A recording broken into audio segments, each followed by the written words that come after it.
Hello, everyone.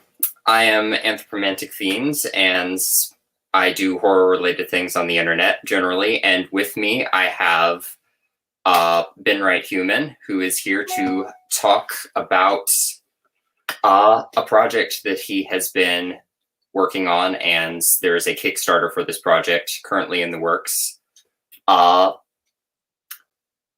If you want to just introduce yourself to everybody in the chat and talk about what you're doing and why you're here, that would be great. Sure. Thank you for having me. Hi, I'm Ben Wright-Heuman, cartoonist extraordinaire, and I am here promoting a Kickstarter I'm working on right now. It's an anthology called Less Than Secret. Basically 7 stories about cryptids, not all horror, but there is definitely horror represented. I was one of the people doing horror because I love doing horror comics. Horror comics are the best. But yeah, it's a fantastic project. We only have a few days left to go. We've blown away the initial goal, which was 1,500. We are currently at 5,500 right as the stream is starting. Yeah, it's been a crazy month. And basically, the more money we raise, the more we get to pay our artists. So we're trying to get that up as much as possible. Also, just to say hi in the chat. Hi, Jessica. Jessica shows up in a lot of my streams and is fantastic. One of my favorites. Oh, awesome. Hello. Yep. But yeah, besides doing this, I do a number of, I have a mystery graphic novel series called The Letters of the Devil. I have a running comedy webcomic called Cost Pain, which is all about convention life. And I've done a bunch of horror mini comics. So yeah, I like long walks on the beach. That kind of stuff. Well, awesome. Just before we get into like the comic itself, could you just tell me a little bit about what made you want to do comics to begin with, or what made you want to do storytelling or art? That's a big question. I've always wanted to do storytelling and art. Comics were one of those things that was a pipe dream for a long time. Like, this is common with a lot of creatives where growing up, you see people doing art and doing all these different things. And what goes through your head is, I'm not good enough to do that. Right. It's a very common problem. And I always knew I wanted to do storytelling of some kind. I always loved comics, but I thought I'm not good enough to do comics. And I got trained in doing a lot of film stuff. I went to college and thought I'd be a screenwriter afterwards. Like, that's actually what I studied, and that's how I learned to do long form writing and things like that. And thankfully, I graduated at possibly the worst time in recent memory to try and become a film person, because I graduated in 2008 when the stock market crashed and started the Great Recession. And what a lot of people don't remember is that year, the Screen Actors Guild and the Writers Guild both went on strike. So it was a terrible time to try and break into film as a screenwriter. And that got me working other jobs and realizing, screw it, I want to be a cartoonist. Like, that's what I actually want to do. And if you put in the work, you can get there. So it's been dead ahead ever since. Well, yeah, I ended up going to graduate school actually for comics at the Center for Cartoon Studies, which for people who like horror, one of the instructors there at the time was a guy named Stephen Bissett, which he's done a lot of horror comic work. It was his big thing. He's most well known for being one of the artists on the run of Swamp Thing that was written by Alan Moore. That was part of the Vertigo line. He's also one of the creators of the character Constantine, like, big, really cool guy. And every week he would do a movie night of showing these random movies that almost no one had heard of. And his specialty was horror. So it was actually really funny. I've caught a couple of your live streams where you guys are talking about horror movies. And I just love the fact that I'm listening to it. I'm like, wow, these guys have pretty sophisticated tastes. This is stuff I had not heard of until Steve started showing these to us. Well, I watch a movie like every single day, so I've been down a lot of rabbit holes. I have a lot of free time on my hands, and I fill it all up with movies. Enjoy it while you can. But yeah. It's great because, but yeah, that exposed me to a lot of really amazing horror work. Because I came from a background where I thought I didn't like horror movies. Because the only horror movies I knew about are slasher movies, which I still kind of don't like. But that covers such a small portion of the actual horror oeuvre. Absolutely. Yeah. It was a crazy thing to learn. Mm-hmm. I used to just hate slasher movies, but to be fair, I didn't actually watch them. So, but then I used to be obsessed with the box art on them. That was it. Oh, the cover art on some of the worst movies is some of the best. They've got to sell it somehow. Did you ever get to do the Blockbuster experience? I'm an old man, so I used to go into movie rental places a lot, but I went into Blockbuster once when I was like in elementary school. That's how long ago that was for me. Pretty much. Yeah, because one of the things that I used to do, we'd go to Blockbuster at least once a week to get movies, and it would usually be comedy or family stuff. You know, I'm an only child, so I would watch what my parents deemed was okay and just with them. But every time we were in there, I would immediately for some reason, beeline to the horror movies and just look at the boxes. Like not even watching them, not even thinking I like these movies. I used to love looking at the box art and just how disturbing some of the images that they get in there are. I used to be like intimidated by the cover art on like Goosebumps books. Because I get it. They really sell the horror of it. And then I actually read one and I was like, this does not live up to my expectations based on the nightmare fuel that is this cover. But to his credit, like R.L. Stine has been an incredible influence on a lot of horror people. Just he's writing stuff that is accessible as horror to a very young demographic, which is not easy to do. Fun fact, he also was a comic writer for a long time. Oh, nice. Yeah. He used to be, I heard stories about him at CCS that were quite favorable because he's one of the writers who would actually thumbnailed versions of the pages just so the artist knew what he was talking about. And not a lot of writers do that. It's really nice if you do. That is cool. What would you say, because I know you said you've gotten more into horror, but initially like slashers weren't your thing. What would you say is your forte in terms of horror stories? What really attracts you?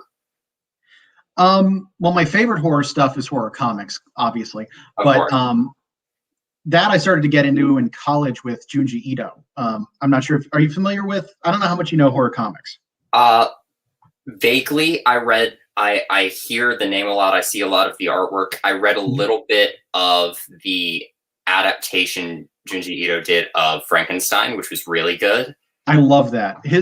I like his writing on its own, but he's done 2 adaptations that I know of other people's writing, and it's arguably better than his other stuff, which it's really hard for me to say because I love all this stuff. Wow. But yeah, if you enjoyed what you've seen of Frankenstein, also check out No Longer Human, which is based on one of the most depressing novels ever written in Japan, but it works really well for him.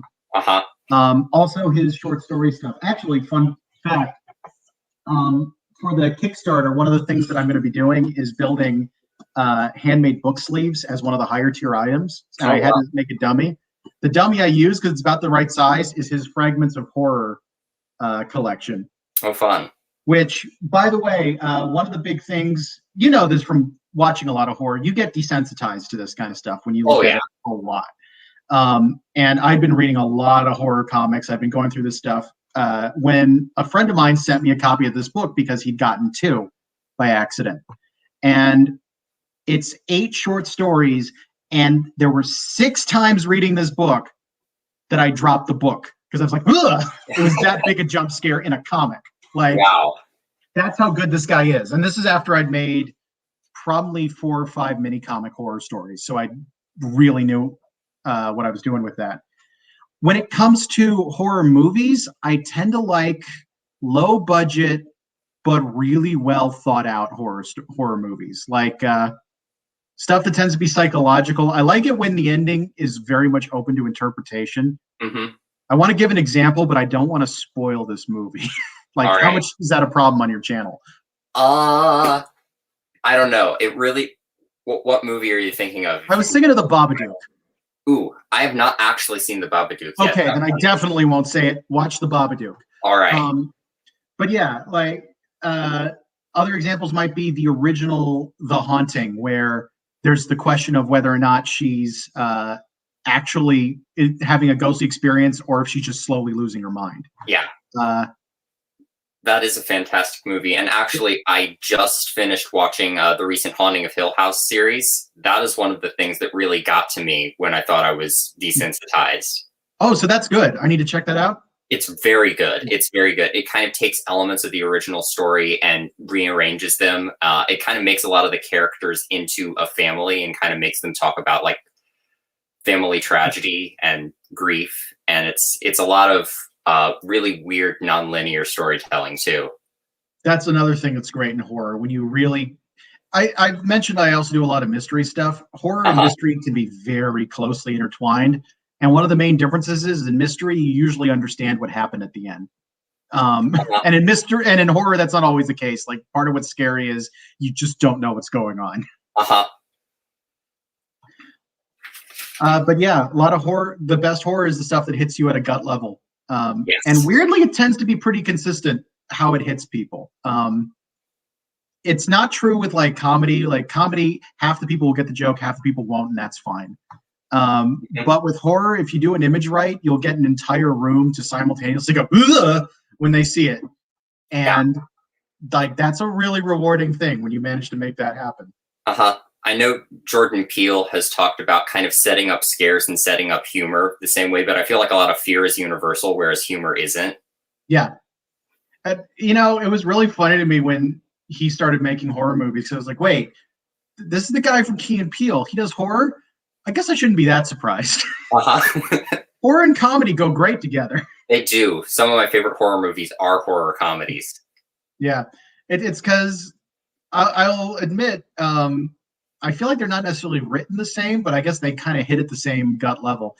Also, if you write comedy, you're already used to being scared because it is terrifying writing comedy. Yeah. Yeah. Horror is probably the easiest genre to write in my opinion, but comedy is the scariest. Wow. Yeah. I've been actually coming up with the 200 strip of my webcomic, which is a comedy comic. And every single time I'm making more, I'm terrified that it's going to stop being funny, that it's going to burn out and I'll be done. Wow. But yeah, it's one of those things where horror, it's just like, oh, you know, get the image right, gut reaction, you're done. It's easy. Part of why it's fun to do for anthologies, because it's much quicker to be like, I don't have any ideas. Just do something scary. Actually doing that right now. There's another anthology called O Comics that I'm putting the final touches on. Ooh. But I'm doing the theme was supposed to be hope, so I'm doing it about Sisyphus, which is one of the least hopeful stories in Greek mythology. But like I'm getting to go through Greek hell and show the different tortures people are going through and how after a while they just give up. And if you like these are the early things. I'm actually going to be doing graphite wash on them later, which I've done a couple of videos in graphite wash. I don't know if anyone's seen them, but it's basically the art style that Stephen Gammell did in Scary Stories to Tell in the Dark, if you know those books. Oh, yeah. Do you know the original art? That's the big question, because that's him. Yeah, I've seen the art. That is, again, kind of like with Goosebumps, but more so. That art really sells the horror of those stories. That was one of my first exposures to horror. It's funny because I was talking to my mom a few years back where she's like, I don't know how you got into horror comics. You never liked horror growing up or any of this stuff. And I thought about it. I'm like, I'll be right back, because I was back home.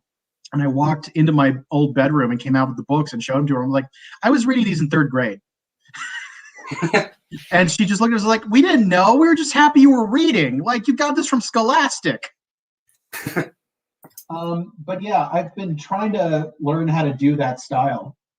I actually have a couple things from that. I did a recent live stream on how it works. And there's a thing called a Draw This in Your Style challenge we've been doing for the Kickstarter. So one of the other artists, Andrew Small, had done an illustration in his style of this character, a Rougarou. And so just for a demo, I did the whole thing in graphite wash. Also did a version of Death in a hoodie. I Just love a that. demo. Yeah, I'm going to do that with the line art stuff I just showed you. All right. It's great because you make a mess, but it creates this awful, gritty, dirty, nasty, smoky look, and it's great. Yeah. So I did have some other things I wanted to bring up, but first, I think we had a couple questions from the chat. James Moss is here, and I don't know if you have an answer for this, but he was asking if you have favorite football or baseball teams. I am not a huge sports guy. The baseball team, I'll probably go with the low-level minor league team that took over in my hometown of Richmond, Virginia, called the Richmond Flying Squirrels. We used to have the minor league version of the Braves in Richmond. It was the Richmond Braves, and those games were never as much fun as the much lower tier Flying Squirrel stuff because they actually seem like they're enjoying stuff. Right. Also, they have a mascot named Nutsy the Squirrel, and that is just amazing. That is beautiful. And it's supposed to be a flying squirrel, and it's a squirrel in like a superhero outfit. That's even better. It's great. It's fantastic. Yeah, that's about the best I can say, though. I watch football occasionally when I get the opportunity, but I don't follow any particular team. Sorry. Yep. I do live in Columbus, so I'm near OSU, and big football there. All right, so Jacques is sort of asking about what creatures will be involved in the anthology. So let's get into that a little bit. So how did you become connected with the people who you're collaborating with on Less Than Secret? Well, I'm one of the organizers of the anthology. The other one's a guy named Rainer Kannenstein, who I met at the Center for Cartoon Studies. He was a couple years behind me. And he and I have been D&D buddies for a while, lots of Dungeons and Dragons. And he and I kind of figured out around the same time there was a larger project we wanted to work on. And this anthology was sort of testing the waters for it. So we brought in a bunch of cartoonists that we knew in one form or another. A few had anthology experience because we're like, we want to know how to run an anthology. Like, can you give us advice? And the group actually kind of picked the cryptid theme. But as soon as someone said cryptids, we were all like, yes. So what we're going to have represented, my story features the Chupacabra, and is actually a fantasy Western horror story. Oh, fun. Yeah, lots of fun. Basically fantasy setting, a frontier family getting attacked by a pack of kind of coyote-like chupacabras and not knowing why it's happening. And it has very much a old school horror feel to it. We have stories that cover the Mothman, we have the Fresno Nightcrawler, the Dover Demon, Jersey Devil, who am I forgetting? The Rougarou. I showed the Rougarou earlier. I'm going to say this wrong. Elwatritzk, which is a German cryptid. And I think, did I get all of them? That might be all of them. But yeah, right. It's funny because we pretty much cut everyone loose and said, pick a cryptid, let's try not to have people duplicate cryptids and go. And it's funny because except for a couple cameos and some stories, like Bigfoot and Nessie don't get their own stories or anything like that. We mostly went for lesser known cryptids. Nice. Yeah, I feel like Bigfoot especially gets overdone a lot. I've watched a few really bad Bigfoot movies. Yeah, but those are the best type of movies. If you're asking, like one of our contributors, Kelsey Crawford, keeps talking about a low budget movie they got called, I think it's called Camp Out, with a K. But we really need to get a viewing party going for that with our group because it sounds like a wonderfully bad movie. Like, I almost want to say Asylum, but that's unfair because it doesn't seem deliberately bad from what I've been told. Yeah. Oh, sorry. Go ahead. Oh, go on. Yeah. Oddly enough, most of the Asylum movies I've watched have been like their horror output as opposed to like their creature feature output. Like they've done some slasher movies that I was like, this could be good if it actually had like a budget, and these people seem to care a little bit more about what they were doing. Yeah, I have a weird fondness for Asylum. I don't know why. I think it's the charming con artist of the film world. Like, you know that all they're doing is trying to scam grandmas into buying the wrong movie. And I don't know why, but just the fact that you know that they're doing that makes it seem okay. I will say they made, like, my favorite movie of the Asylum is their adaptation of Sherlock Holmes, which has quite possibly the best cover of any movie I've ever seen. Yeah. Do you know the one I'm talking about? I don't. Hold on, I'll bring it up and share the screen, because why not? But yeah, I actually saw this in a Blockbuster, and I remember, because I knew the deal with Asylum, but I saw this, I'm like, wait, I think I need to see this movie because it looks amazing. Also, surprisingly decent adaptation of Sherlock Holmes, like decent version of the character. Would not have expected that.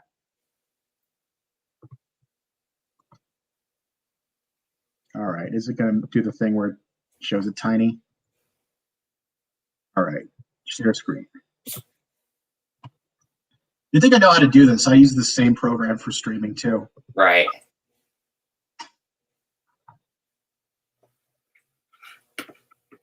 All right, I see a screen. There you go. But yeah, doesn't this make you want to see the movie? It really does. I need this right now. I'm pretty sure it's streaming in a couple places. I do own the DVD. Beautiful.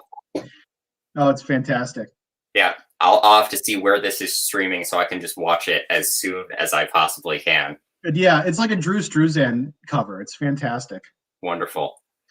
But yeah, it's funny stuff. Mm-hmm. But yeah, there's something charming about movies that are bad but fun. Asylum has tried to make that more deliberate, and that makes it not work as well. Right. Yeah. I don't know if you watch much Mystery Science. Yeah. Oh, I do some, yeah. In the last season they did, by the way, like, I know it's probably a bad idea to plug another Kickstarter while advertising my Kickstarter, right? But Mystery Science Theater is kickstarting another season. You should back it. Yeah.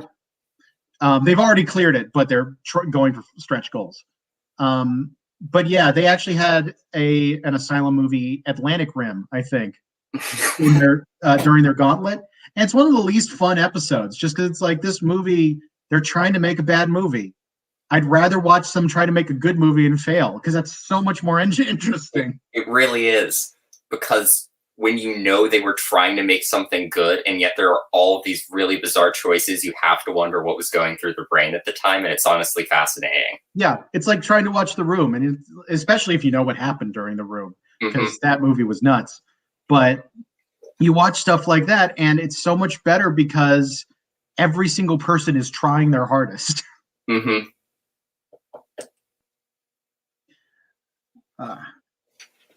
So we do have a few questions from the chat. First of all, my friend Maddie wants to see my necklace and my Black Sabbath shirt, so I'm going to take off my jacket even though it's cold in here for the moment being.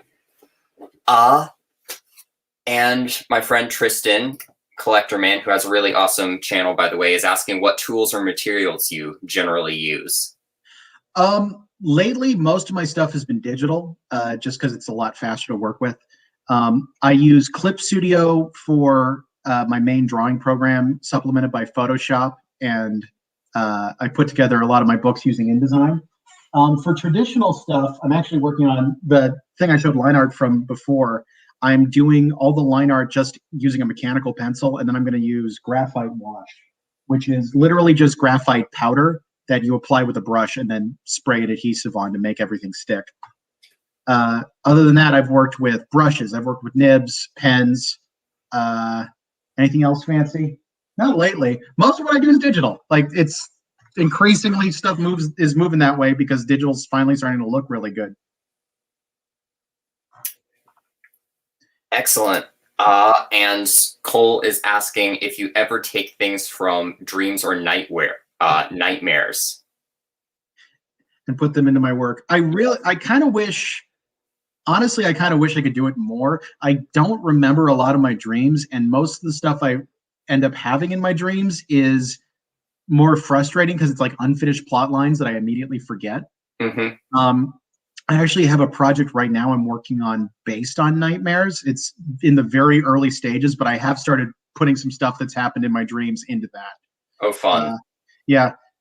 Most of what I end up putting in there, honestly, I get a lot of my ideas while consuming other horror media. I don't know why, but there's a comic I did called The Light Outside the Window, and I specifically remember the moment I came up with it. I was watching the original Suspiria. Oh. Yeah, and it was during one of Steve's movie nights, so it's like up on a projector, and it's a scene where she's walking through this hallway with a bunch of mirrors. Mm-hmm. And completely unrelated, I came up with another horror story. Like it just for some reason popped into my head while I was watching it, and that ended up becoming a comic. Uh-huh. That's how it happens a lot of times. But yeah, I find the best way to come up with new stories is to consume other media, because you won't necessarily make something based on what you were just watching, but it'll get your head moving in crazy directions. Right. I actually saw Suspiria with Goblin playing the soundtrack live in like a tiny little. It was a tiny little club that usually just houses like normal rock concerts, which this kind of was. It was like a hybrid like movie screening rock concert thing. It was really awesome. That does sound pretty awesome. It was. And then they like did a second set after the movie of just themes from other movies, like reworked as rock and metal themes, like they did Dawn of the Dead as a tribute to Romero. It was really fun. That does sound pretty awesome. Man, one of the other things I discovered that's cool about the horror community is it's one of the most positive communities in the world. Like, I don't know what it is, but everyone is so nice in that world. Yeah. Which is very different from what you normally hear. I also see a comment in there from Cole about doing a dream log. Great idea. Like for a lot of people, dreams are good material. I have bad luck with dreams, but you should keep doing it. Yeah. I actually do dream journal generally, but since I'm like at home so often, most of my dreams now are about YouTubing with people, and I'm like, is this story material or is this interesting? I'm not sure. Yeah. I play so many video games. I dream with a game UI sometimes. Yeah, like in third person over the shoulder.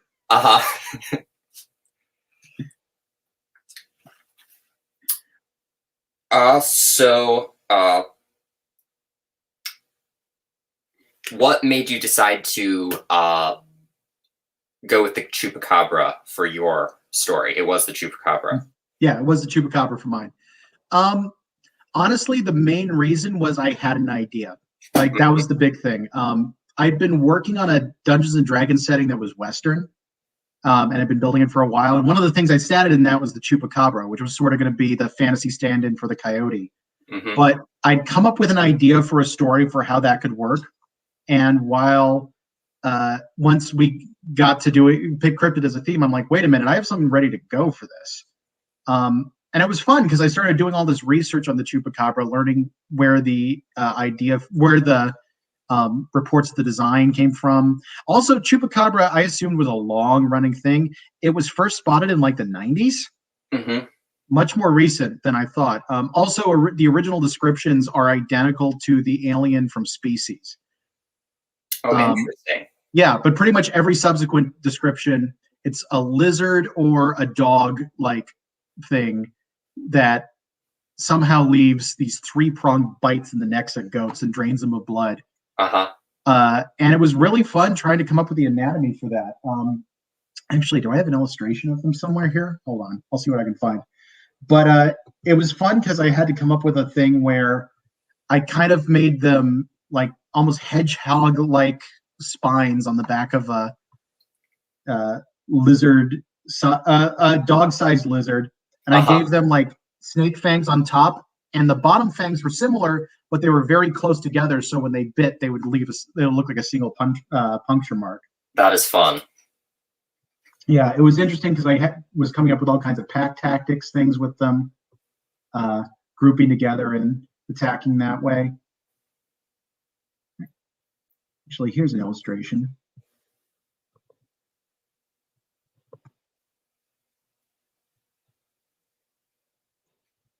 And share screen.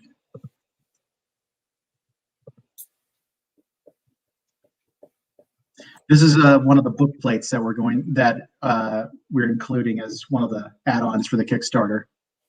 Nice. Another one I drew live on my channel. But yeah, it's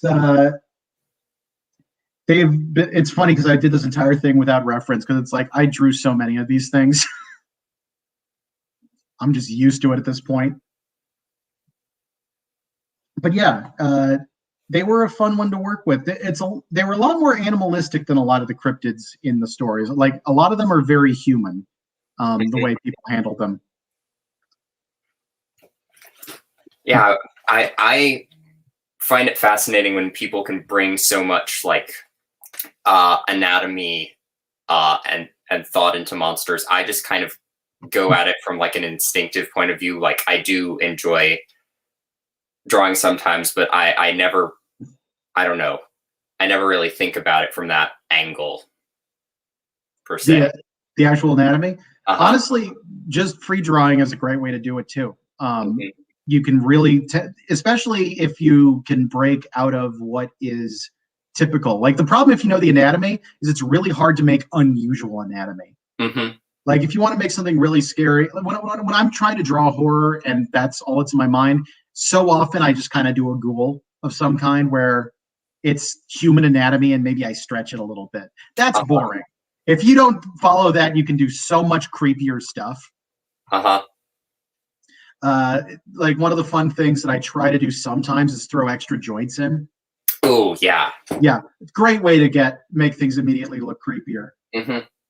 Although at the same time, a lot of times what you put together just absolutely would not work. Right. Other fun thing is trying to make things asymmetrical, which is weirdly hard to do. Yeah. Your brain just automatically wants to make everything perfectly mirror up, which is why it is really effective when you can make that not happen. Right, exactly. It's the whole concept of the uncanny valley. Oh yeah. When something is just slightly off, that is slightly off. Yeah. Yeah, that's where Junji Ito is great. Actually, I wonder if I can find a good example of that. By the way, fun thing. So it's not easy to see in a stream, but I had a crazy moment talking about this book actually with my mom on a stream a while back. I put it down and the light hit it just right. He has another horror image that's on top of this image that only shows up when the light hits it at the right angle. Wow. And it was great because it's like I'd read this book entirely through and I just put the book to the side and got scared. That is impressive. Just like working a little jump scare into your cover if the light hits it right. Yeah, it was absolutely nuts. And yeah, he was extremely, Junji Ito is extremely good at creating the faces that nothing actually seems obviously wrong with it, but there's definitely something wrong with it. Right. Yeah. And one of his most famous works, Uzumaki, he basically just keeps twisting people into spirals. Like it's amazing for body horror. Oh, body horror is the stuff that like really gets to me. Some of the really intense body horror is the stuff I can't watch. Have you been able to watch The Thing? I love The Thing. Okay, good. Yeah. Have you seen the original, The Thing from Another World from the 50s? I actually watched that before I watched the Carpenter movie. Yeah, I've seen it a couple times. Do you know the hallway scene? Because that makes me laugh every time. Maybe. So there's a great scene in it where they know that the monster's coming and they need to slow it down while they power up a weapon. So they blockade this door. They just keep pushing stuff in front of the door to keep the monster from being able to come in quickly, just to slow it down. And when the monster arrives, it opens the door and it's a pull door. So none of the blockading they're doing did a thing to close the door. Perfect. And it's great because you can actually see the actor right as the door gets pulled, and there's like this pause moment. He doesn't break character, but you can see he goes, "Wait a minute." That is amazing. I've never noticed that. I love it. Like if you watch it again at some point, like keep an eye out on that scene because it's like, yes, we've blocked the door, and it's a pull door. Oh, it's hilarious. But yeah, the John Carpenter one, I've also seen a number of times. Hmm. Honestly, it's one of the best examples of how you do a really good.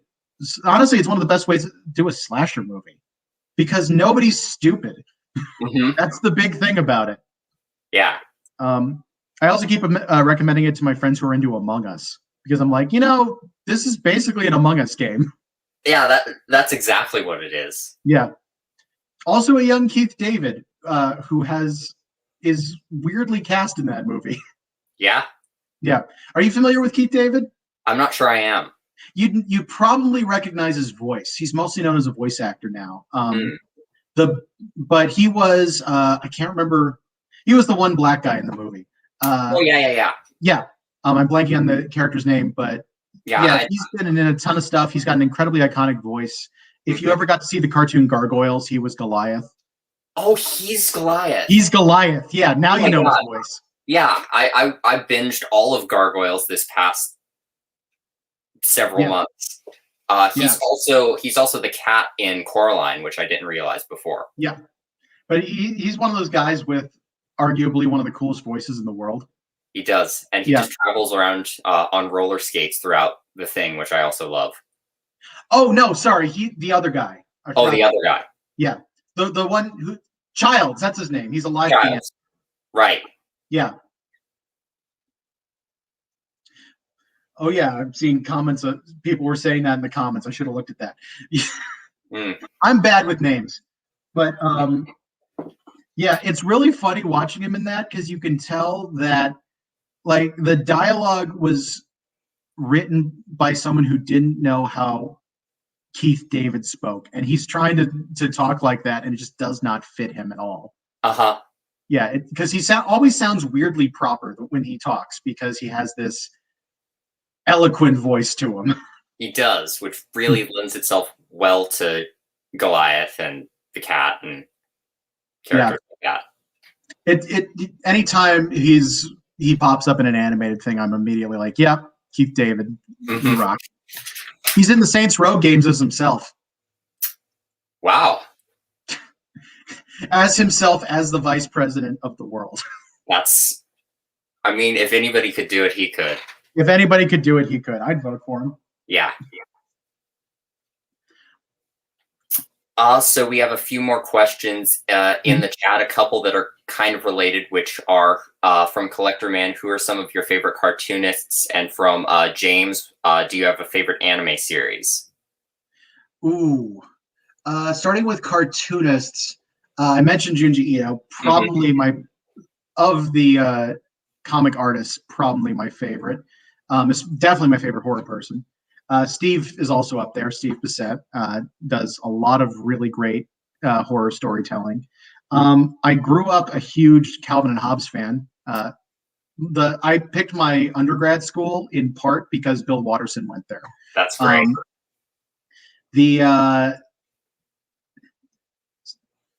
I also had a big superhero comic phase where I'd say the big artists from that would be Phil Hester and Dustin Nguyen, that's his name. Which neither of whom, as far as I know, do much horror stuff. But by the way, if you get sick of how uber attempting to be dark superhero comics get, check out Dustin Nguyen because he does kid comics for this for DC, and they're fantastic. Nice. Very funny. He did a series called Little Gotham. As for favorite anime, also a tough one. There's a lot of different series I watch. Weirdly, probably my tops, which again, not even remotely horror, would be Azumanga Daioh, which is a slice of life high school drama, which is weird because I tend to hate high school dramas. But yeah, I don't know what it is, but that one makes me laugh constantly. Yeah. Also, extremely good comic. But more recently, let's see, I've watched Cells at Work recently, The Great Pretender, which is a lot of fun if you like heists, which I do. Trying to think of more horror anime stuff I've done. I enjoyed the first season of Tokyo Ghoul, and I haven't watched more of it. I had I thought Attack on Titan was okay. Have you seen the live action Attack on Titan? Because that's crazy horror. I have not. Have fun with that. I'm not going to say it's good, because it's very weird, and I actually had not seen the anime yet. The show is gory. I mean, the movies are gory. They are like blood by the bucket and absolutely insane. If you enjoy horror stuff, check it out because it's very crazy. All right. I'm seeing a comment on there of Satoshi Kon. I love Satoshi Kon. You know what? Thinking of anime horror, how did I not think of Paprika or Paranoia Agent? Absolutely love those. Have you checked out either of those, by the way? I have not. I've heard the names. Highly recommended. Honestly, he's made what I consider one of the best anime movies of all time, which is Tokyo Godfathers. But when it comes to psychological horror, like he was one of the best.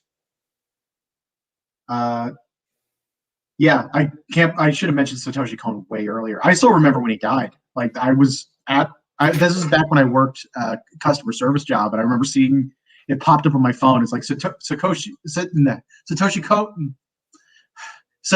Kon died. Sorry about that. It's all right. And I was like, I know that name. Why do I know that name? And I looked it up, and I immediately got sad because, like, right after, I'd say he's maybe I would maybe put him as the second best anime director in the history of the genre after Miyazaki. Oh wow! It's just hard to beat Miyazaki. It is.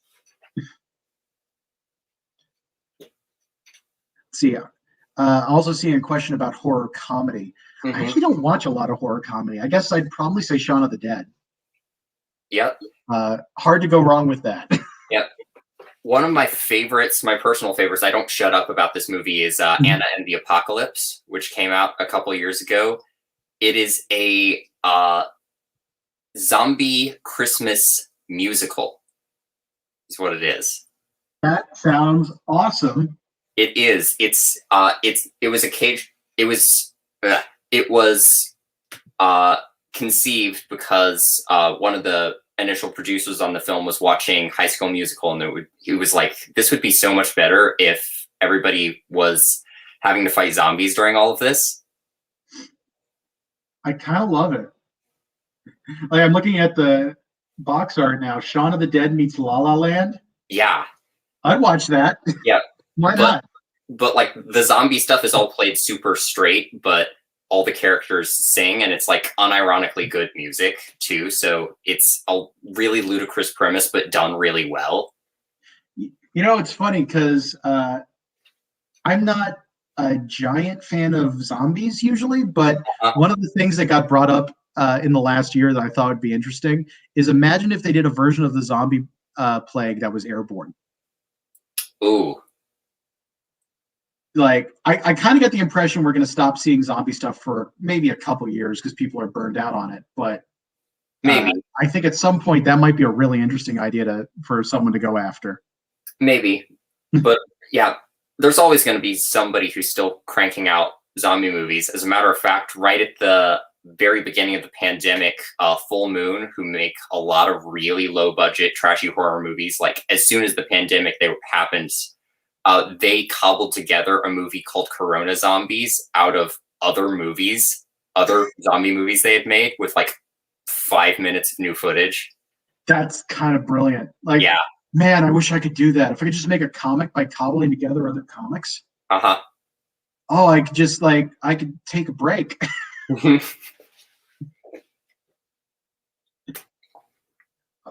That would be it. Oh, wow. Now I'm wondering if I can do that. I'm going to be thinking about that all day. Yeah, that's kind of like the Ed Wood method. He loves just incorporating as much stock footage as he can into his stuff. Yeah, Ed Wood is the best. He is. So one of my favorite movie deaths of all time came from an Ed Wood movie. I'm trying to remember which one it was. I actually saw it on an old episode of Mystery Science Theater. Mm-hmm. But you had Bela Lugosi as a mad scientist making like these superhuman giants. His death is he falls into his own machine, becomes a superhuman giant, which means that he's walking on platform shoes, and that's the only difference for him. He gets shot multiple times, falls out the window of his castle, rolls down a hill into a lake where he gets attacked by an octopus, struck by lightning, and then there's a mushroom cloud. Yep. It is the best death in the history of cinema. Absolutely. That movie would be Bride of the Monster, by the way. Okay, good. You know which one I'm talking about. And that is one of the movies that they cover in Tim Burton's Ed Wood movie, actually. And when Weirdly, I have not seen that movie. I know I need to. It's really good, but they actually show Lugosi climbing into this lake to do the octopus scene, and they've found this mechanical octopus, but they haven't been able to actually make it work, so he's just flailing around the tentacles to make it look like it's killing him. Yeah, I just rewatched the Mystery Science Theater for Hobgoblins, which, by the way, if you've never seen Hobgoblins, oh boy. I might recommend not watching it without the Mystery Science Theater because it might be too bad to enjoy without that, but it's a lot of fun. But one of the things that's great is they have these awful puppets for as the Hobgoblins, and there are a number of scenes where they jump at the actors, and the actors have to just be like, pretending to fight the thing off. Yeah. Yeah, I love that kind of thing. And it's interesting because when you were first starting out with a medium, the guys in the Magnus Archives talked about this. Do you know them at all? Like Magnus Archives? I've heard the name. Oh, that was recommended to me a while ago. Yeah, really good horror podcast. I think it recently they finished the story, so worth checking out if you get the time. Just absolutely fantastic. But one of the things that they talked about in an interview was horror is kind of the go-to genre for people who are trying out a new medium because the rules are pretty well set in place, and it's really easy to figure out what you're doing with it on a low budget or like with very simple techniques. So I really love seeing people doing low budget horror stuff because it's like, yeah, good. You're going to focus on the stuff that's actually scary or that actually works. You're going to learn your film timing. You're going to learn, how to control what is seen at any given time and how to get that perfect moment where something is scary. Like, in my opinion, the scariest scene in any movie is not a jump scare. It's not a moment where you're startled into being afraid. It's the scene at the end of Silence of the Lambs with the night vision. Yeah. Yeah. You know the scene I'm talking about? Remind me. Okay, so Clarice has tracked down the serial killer. She is in his house. She is alone. There is no backup. And all of a sudden, the lights cut out. And then we see everything in night vision because we know the killer has a night vision scope. And he watches Clarice walking around in this basement. She can't see anything. And she doesn't know where he is. And it's about a 30-second sequence where he's just following her. And we're seeing stuff from his perspective. No music. No, like, he's not jumping out at her or anything like that. It is terrifying. Yeah. And like, if that were being done by a director who didn't know what they were doing, like, we would be having this constant false tension buildup, and then a cat would jump out. You know what I'm talking about? Like, oh yeah, so much better when you can do that. Other examples are The Shining. In The Shining, there's like one jump scare in the entire movie. I don't even remember what that jump scare is. I'm counting when Jack actually kills the groundskeeper with the axe. He just kind of comes out of nowhere and axes him.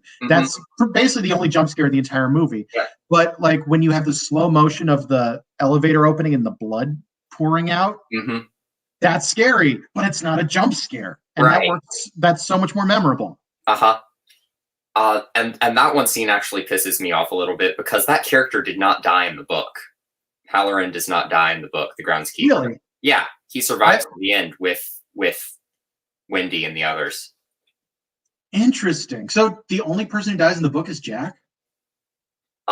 Basically, yeah. Huh. I need to read the book at some point. I have not read a lot of Stephen King, which is surprising. But I guess come to think of it, I haven't read a lot of horror. I mostly do comics and movies. I have read like 3 Stephen King books, all of which were good, but I think I actually made a mistake in reading The Shining before I watched it because they're so different, and it set me up with all these expectations of things that you just can't show on screen because they're that horrifying just in the written form. Yeah, I'd be curious to see how he does. The one book of his I think I read was The Dark Tower. I read the first Dark Tower book. Mm-hmm. And I was really curious after that to see his horror because the guy can write. Like, Mm-hmm. I'd honestly, I'd heard from a lot of people that his writing was kind of hackneyed, but reading that, I'm like, oh, actually, if he writes this many books, he probably knows at least some of what he's doing. Mm-hmm. My favorite Stephen King book is The Dark Half. Have you heard of that one? Actually, no, I don't think I know that one. I think it was made into a movie a while ago, but I have not seen it.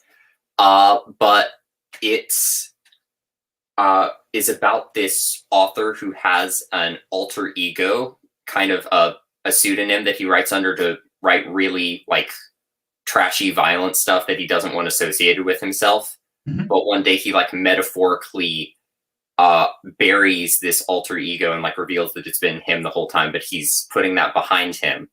But then they like find this like fake grave setup that they've done for that in a photo shoot, and like the ground there has been dug up and his alter ego is walking around somewhere separate from him. Right. Man, that I'm trying to think. When was that written? 1989. Okay, so it's definitely newer than what I'm thinking of. There was a Johnny Depp movie called Identity. Not Identity. That's the wrong thing. Secret Window. That's what it was called. I have heard of that. Yeah, which I believe is a similar concept, if I'm remembering correctly. Mm-hmm. But yeah, I don't know. I've been meaning to check out a lot more Stephen King and some Joe Hill. I've heard stuff from his son is really good. I've heard that as well. It's one of the few circumstances where the kid of an author turns out to potentially be better than that author. Uh-huh. And I've always wondered why he goes by Hill, but then I discovered that if he had gone with his dad's last name, his name would literally be Joe King, which you don't want. Well, no, the other reason you don't do that is he was really hoping to at least get his feet under him with people taking him seriously for his work, which, of course, like 100% smart move. Yeah. It would really suck if you're trying to be a horror writer and you're being compared to your dad constantly. Uh-huh. That's just rough. I'm thinking about it. The main, I guess he's kind of a horror novelist, but the main horror adjacent writing stuff. Well, okay, I'm going to bring him up anyway. Neil Gaiman, but it just occurred to me a better example is I've read a lot of Lovecraft, who has a lot of problems with his writing, and I would not necessarily say he's a good writer, but he's a very informative writer. Like he's actually, you can learn a lot about how to do horror from studying Lovecraft. Also, how not to do horror. Yes. I actually think some of his best stuff was fantasy, really. Have you ever read The Dream Quest of Unknown Kadath?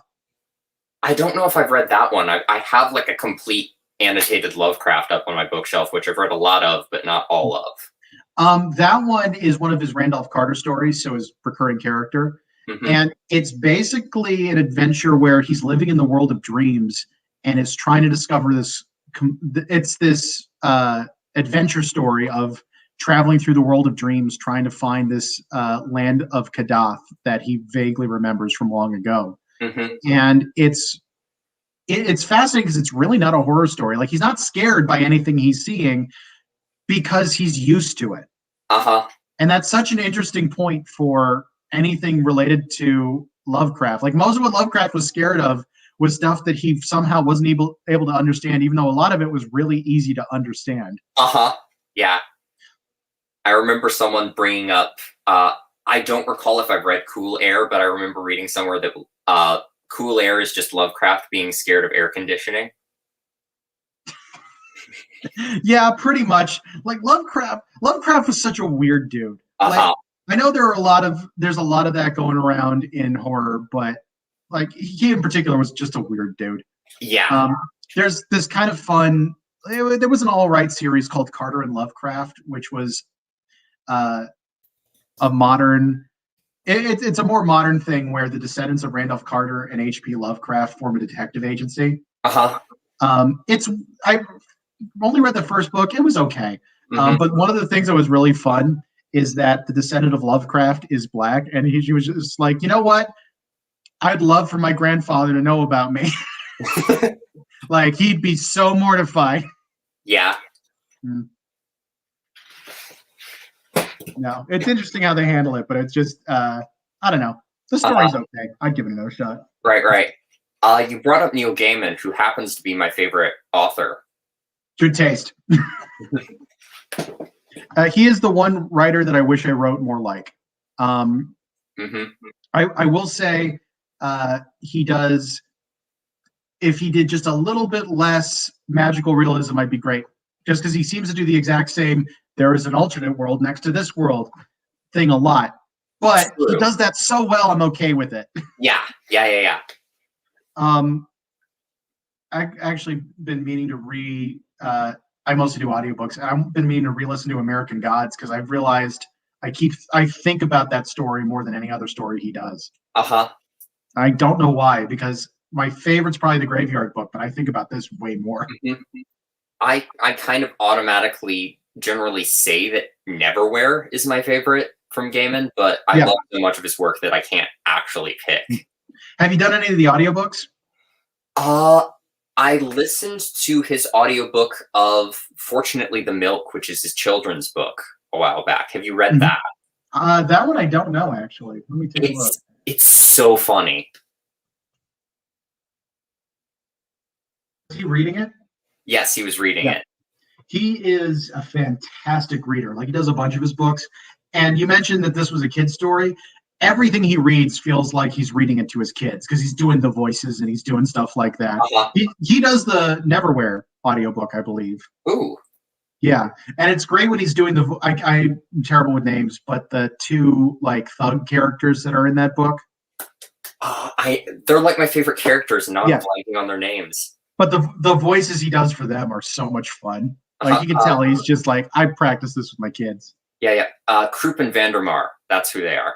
That's it. Yeah. Yeah. Fortunately, the Milk. Yeah, I'm gonna need to check this out.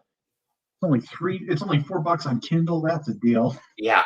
It's really short as well. You could like read it in a day probably, but it's so fun. It's a dad who like goes out to buy milk for his kids and doesn't come back for a long time. And when he comes back, he has this really long, convoluted story about why it took him so long.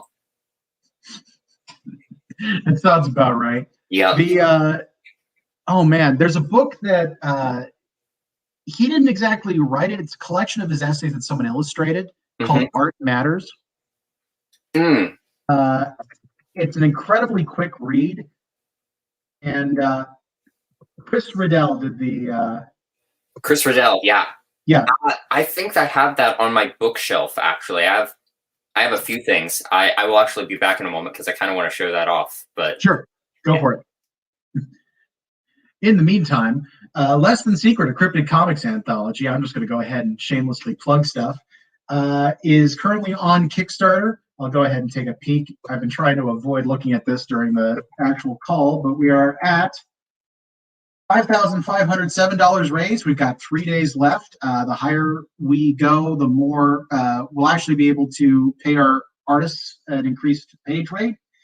Next stretch goal is $6,000, where we'll be paying them $25 a page. Yes, I know that's low, but unfortunately, that's kind of how it ended up having to be. And honestly, if you want it to be higher, give us more money and we'll be able to pay them more. Things we are offering: you can get copies of the book as a digital, paperback, hardcover, or a special edition. Special editions will come with a handmade book sleeve. Here's a dummy for what that book sleeve will look like. Art, by the way, is by J.D. Lecleed, who was our editor and did a fantastic cover for us.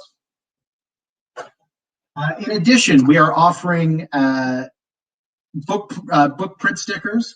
We've got mystery bags full of works by all our creators. We've got a curio cabinet. This is one of the cooler items that we're offering, where one of our creators, Angela Boyle, will actually build a spice rack cabinet for you that is full of cryptid-related items that she makes herself.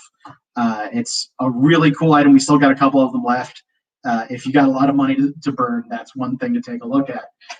We also have multiple people offering commissions. I am doing commissions using graphite wash, so styled like this. We also have watercolor commissions by Angela Boyle, Monster Silhouettes by Kelsey Crawford, digital watercolor digital stained glass illustrations by Andrew Small, and character illustrations by Ariane McRae and Rainer Kannenstein. You can check all that out at tinyurl.com/less-than-secret. Shilling done because you're back. All right. So I just wanted to show off this, which I got for Christmas a while back. It's 3 of Neil Gaiman's books, illustrated by Chris Riddell. Ooh. So this is Coraline with his illustrations. Nice. The Graveyard Book with his illustrations. Ooh, that one I really want to see. And Fortunately the Milk with his illustrations. So yeah. Nice. Yeah, of those, definite favorites got to be Graveyard Book. I love that it's a children's book that starts with multiple homicide. Yeah, it's so dark. But really like dark. It also works as a kid's book in a weird way. Like not a very young kid's book, but it's incredible. And hearing him talk about the creative process is an experience. I think the only stuff of his I haven't cared for. I'm one of the weird people who didn't like Good Omens. Really? Yeah, I know. I'm in the minority, and I recognize that it's a good book. It just wasn't for me. I'm interested as to what you don't like about it. It's one of those things where for some reason the entire time I was listening to it, I was stressed out. Like I get increasingly stressed the more I listen to it, and I don't know why. I had such a hard time putting my finger on what I didn't like about it. But I just didn't have a good time with it, and sometimes that happens. One of the other factors, it took me a long time to get into Terry Pratchett. I had several false starts with Terry Pratchett for some reason. Like, it just wasn't clicking with me. I recently did, because I mentioned this to a friend who's a huge Pratchett fan, and she told me to listen to Going Postal, which I did, and I finally enjoyed a Terry Pratchett book. So I am a convert, but I had a hard time getting into it, and I think that might be one of the factors. Just that it's almost like there was too much cleverness going on for me to process it all. Like, one of the tough things about humor, once you start to accept the absurdity, it stops being funny. Same problem in horror. Once you get used to the horror, it stops being scary. True. It's one of the problems in horror video games. Like, I'll very often get to a point where it's just like, okay, I'm stuck here. I don't know what to do. Now I'm just frustrated and I'm not scared anymore. And that's a bad place to be. Yeah, when fear turns into anger, it's not working anymore. Yeah. Although also, half the fun also is doing that kind of stuff with friends, because when friends are in the room, you can laugh at it a little bit. And that always makes it a little bit more fun to do. True. But next to that 3 book set, I do actually have Art Matters. It's been a long time since I've read it, but it is really good. Yeah. Actually, that's funny. I think you have a bigger copy than I do. Oh, really? Like, my copy is like this big. It's tiny. That's funny. I didn't even know they made a big one. I'll have to look into that. Speaking of horror video games, do you do that at all, or? I'll be honest, I do not play a lot of horror games because I don't like it when it feels like I'm actually in the situation. Do you watch playthroughs? Because that's the way I started getting into it a lot. I do occasionally. Some of my friends do that. I'm trying to remember the last horror game playthrough I watched. One of my friends, Dice Roland, did a playthrough of Man of Medan, which was really good. Nice. That's on my list. I just did a playthrough of Until Dawn, which was made by the same people. Which, by the way, is going up on my YouTube channel. Nice. But it's funny because it seems like something you might really like, because I mentioned before, I'm not a big fan of slasher movies. This is basically a love letter to slasher movies, and you can tell they really know what they're doing and really like it. Mm-hmm. So it's actually fun. Yeah. Also, it's not you're not watching characters make stupid decisions and yelling, "Don't go in there." You're the one going in there. You're the idiot, and that makes it somehow better. Yeah, that's wonderful. Also, I love that they kept with the tradition of these are supposed to be high schoolers, and none of the actors are below like 25. It's just they did that, and it was such a running joke in the series. But we're like, they did that because they're imitating horror movies. That's what they do. Yeah, exactly what they do. Occasionally, a slasher movie will actually cast people in that age range. Sleepaway Camp is a good example of that, even though Sleepaway Camp is a crazy film. Yes. It has one of my favorite comebacks ever in it. I think it's the same one. Are you talking about Eat Shit and Die? Eat Shit and Live, yes. Yeah. I love that. Greatest line. It's great because you stop and think about it. You're like, that is a weird saying, isn't it? Do you know the story about the how they got the ending of that movie to happen, right? Maybe. They got there was this really shy like 18-year-old PA that was on there, and they got him drunk and got him to do that final shot. Oh yeah. It's gone. Mm-hmm. Which is really messed up, but that's how they got that shot. Mm-hmm. That is a nuts movie. Part of me wants to watch it again now. Like, it's one of the few slasher movies you can really, really laugh at because it's so good it's bad slasher movie. Yeah. Although, like, the atmosphere oddly kind of works. It oddly has this kind of cool, creepy atmosphere, and like some of the kills are good, but the characters in the plot are just so out there.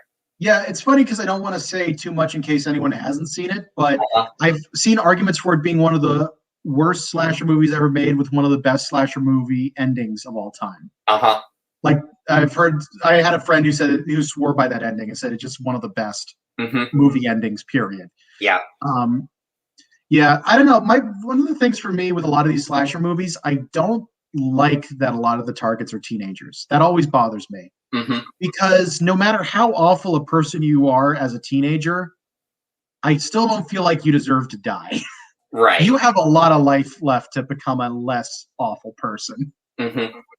And a lot of people, especially like as soon as you get into your 20s, you start to look back at who you were in high school and like, oh wow, I was an awful person. I should be better about that. Someone said it's like a David Lynch film. Except David Lynch is deliberately weird. Yeah. That's the one big difference. I've only recently gotten it all into David Lynch. I had a bad initial experience with him because I watched Mulholland Drive with my parents, which I don't recommend. Oh dear. Yeah. Also, another reason that was a bad experience, I had no experience with David Lynch. We watched it because some family friends said, this is a great movie. It's a lot like Memento. Oh.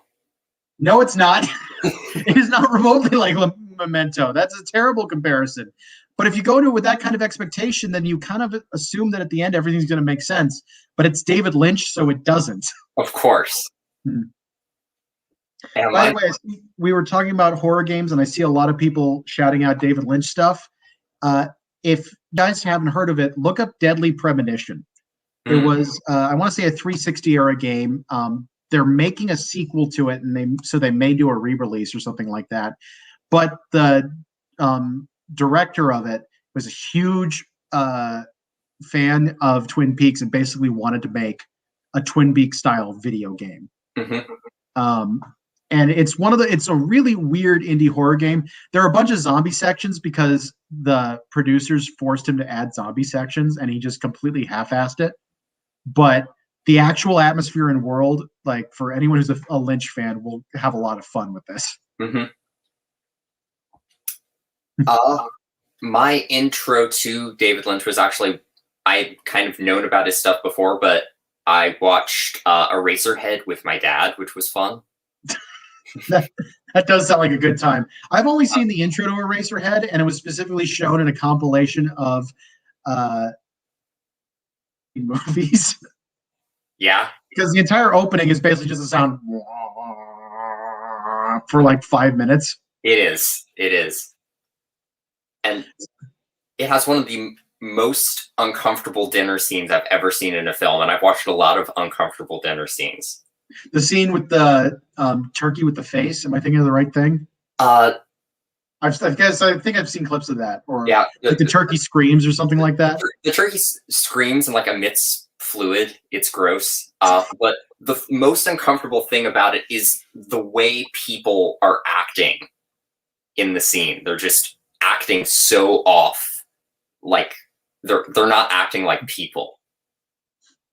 That is an art form when you're able to really capture just everything being off. It's very difficult to get actors to do that properly. Mm-hmm. Yeah, I'm trying to think other Lynch stuff. I know one of the ones that got me to start understanding Lynch better is actually one of his sort of more normal movies, Dune, mm-hmm. which I'm not going to say it's a good adaptation, but it's a fun adaptation. Actually, do you know the story of the original Dune movie, like the one that never got made? I do not. Okay, so actually, you have pretty eclectic movie taste. Do you know the director Jodorowsky? I know the name, and I might have seen some of his stuff. I'm trying to. The Holy Mountain is the one movie of his I've seen. I know he does a lot of really, really, really weird movies that make no sense, but after a while, you're like, I think this guy's a genius. He's insane. Yeah, I know of Holy Mountain, but I have not seen it. He was originally lined up to do the Dune movie. Wow. And he was putting together the craziest project possible. So here's some of what was involved in it. He got the cartoonist Mobius to work on character designs, or set design and things like that. He got H.R. Giger to do a lot of the designs on it too. Mm-hmm. He got Orson Welles for Baron Harkonnen. Mick Jagger was going to be Fade Rautha. Like it's weird. There's so many crazy things about this, and you hear the story he was going to tell, which is a drastic change from the actual plot, but it's kind of brilliant also.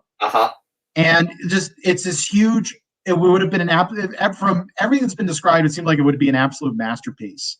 In fact, a lot of the designs that were used for it by Giger ended up going into Alien. Nice. Like the design for the xenomorph and things like that. But in the end, the studios were like, no, Jodorowsky's insane. We're giving this to David Lynch. They basically just pulled the project from him. Salvador Dali was in it as the Emperor of the Universe. That's brilliant in and of itself. It's crazy.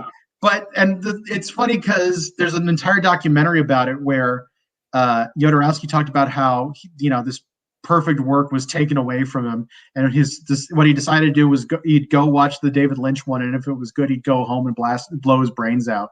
And after he went to the movie, he came out smiling because it sucked. That's his words. But it's funny because so much of the work that went into that kind of created this Hollywood legend of this version of Dune that never got made. Wow. Yeah, it's kind of insane if you can ever track down the documentary. Also, you get to hear Jodorowsky talk, and the man is a nut job. Mm-hmm. He is just completely out of it. I'll have to look into that. Yeah, highly recommended. Also, Jodorowsky seems like one of those directors where he gives an instruction, and the actor's like, wait, you want me to do what?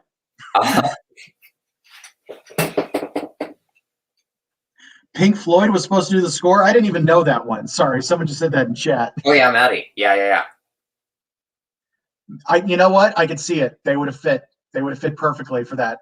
Mm-hmm. He wanted his son to play Paul Atreides, and for part of it, he actually made him go for like 2 years, do daily training with a martial arts guy who also taught him like courtly etiquette and stuff like that, but also taught him self-defense and like Krav Maga and stuff like that. So he'd basically be Paul Atreides. It's an absolutely crazy story, and it led to a lot of the work on Alien. It led to a famous European comic called Yin Kal because Jodorowsky teamed up with Mobius to use a lot of the art ideas to make this comic. Actually, I can show you that one. Fun fact, I got to go to France a while back on a family trip. And the French do awesome copies of their comics. Like, look how big this thing is. Whoa. But yeah, this is the comic that was inspired by the work on that movie. Crazy visuals like that.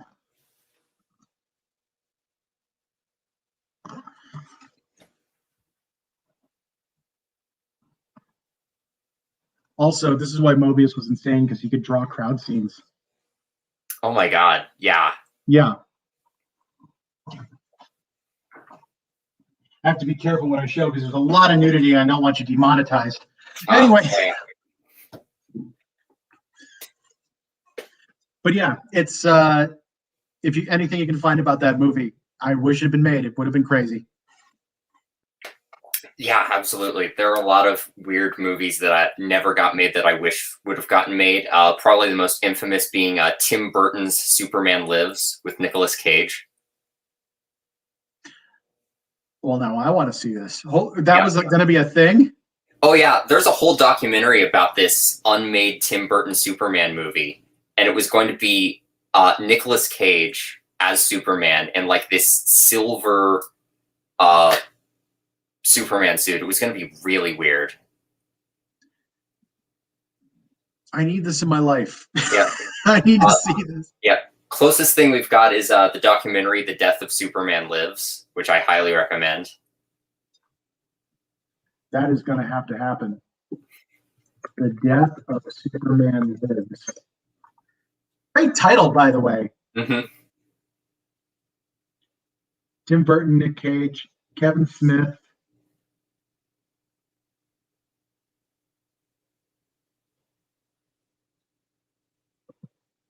(2015). That's surprisingly recent. I'm amazed I didn't hear about this.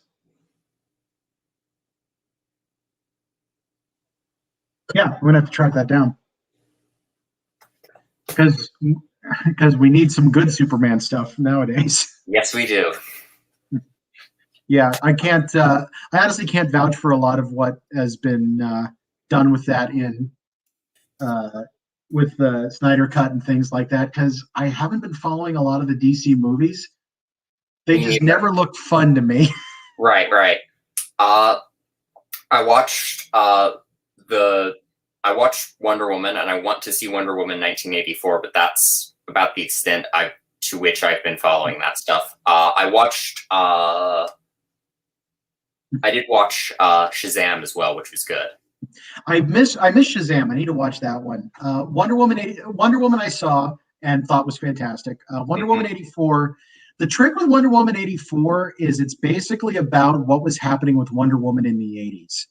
And that is a tough sell because it basically, like, if you really like the Christopher Reeve Superman movies, you will probably like Wonder Woman 84. But that's the mindset you have to be in, not sort of modern superhero movies. It was kind of a rough watch, I'm not going to lie. Yeah, I've heard very mixed things from like 5-star reviews to people who are like, this is steaming garbage. So, yeah. Yeah, it feels in some ways like a step backwards, but it also is like, I'm okay with it. It's at least it's colorful. That's like superhero movies need to be. Yeah. I'm looking forward to the Suicide Squad one. That one looks fun. Yeah, because here's the thing: like, I'm one of the few people who like the first Suicide Squad movie, because it's just like the original Suicide Squad comics from the late '80s. Nothing made sense; it was just fun. But this looks better, and I'm looking forward to it. Also, Amanda Waller is one of the greatest characters in all of comics. Yes. But yeah, I don't know. There was all this call for the Snyder Cut recently, and all I can say is you lost me when it was 4 hours long. That's too much. Yeah. I'll watch 4 hours if it's Lord of the Rings. That's about. Even that is too long for me. I'm sorry. I I love the extended editions of Lord of the Rings, but I have to watch them in segments. Yeah. Like one of the things for me, and part of this was film training early on. I learned a lot about film editing. Like that's the number two thing I learned to do after screenwriting. Um, and one of the most important things I've come to realize is how much movies need a good editor, because I will go into a movie and then come out of it and be able to, and I'll always be like, okay, that could have had 15 minutes cut out and it would have been a better movie. Yeah. I could have had a half hour.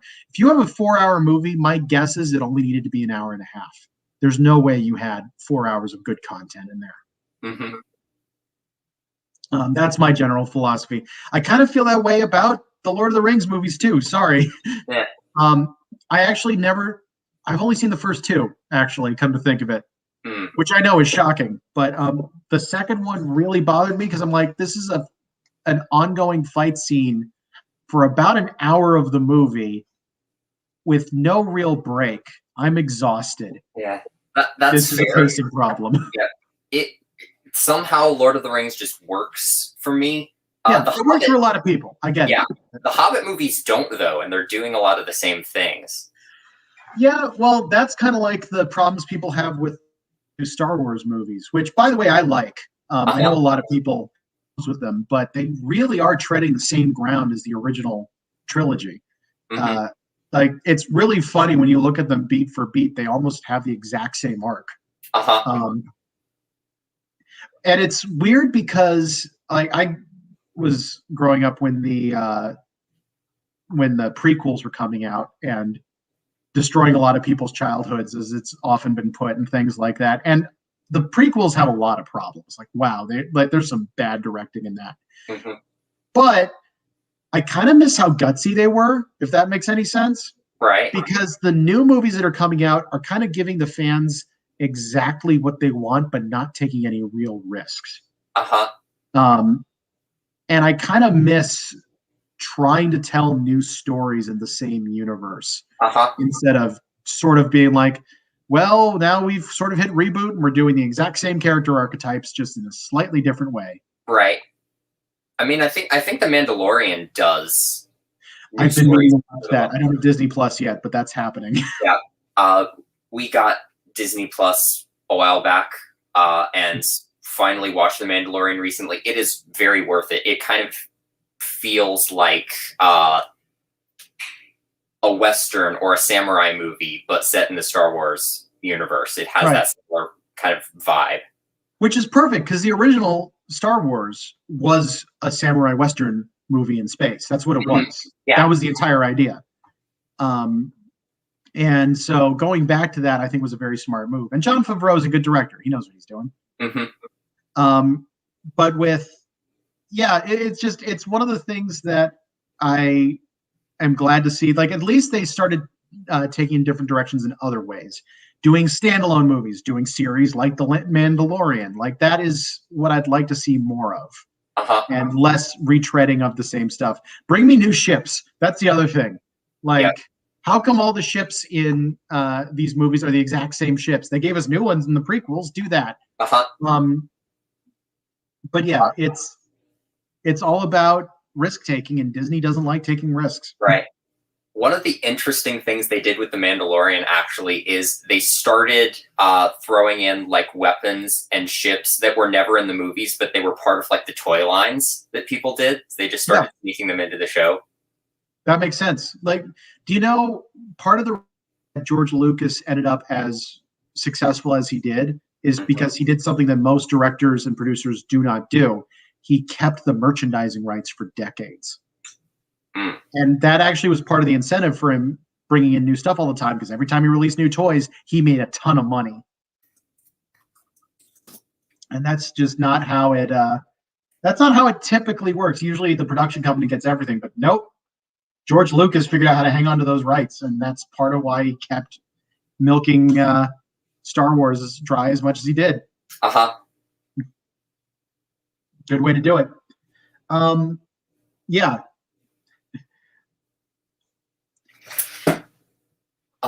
So Jacques, I got off on the Superman Lives tangent. Says at least we have Nicolas Cage beating up Chuck E. Cheese rejects. Have you heard of the movie Willy's Wonderland that came out recently? No, but I need to see this. Yep, I have not seen it yet either. But it is it's basically like Five Nights at Freddy's, but not. And Nicolas Cage works there, and he doesn't have a single line in the movie, but he's beating up these killer animatronics. See, it's great because I just started going back down the FNAF rabbit hole. Just because I needed something to watch in the background, so I put on the playlist of the game theorists talking about all the crazy theories they have for this game. And Nicolas Cage beating up killer animatronics sounds right up my alley right now. Oh, it looks like so much fun. There's been a lot of great, crazy Nicolas Cage horror in recent years. One of my favorites is Mandy. I feel so bad that I don't know half of these. 2018? Yeah. How am I missing all this stuff?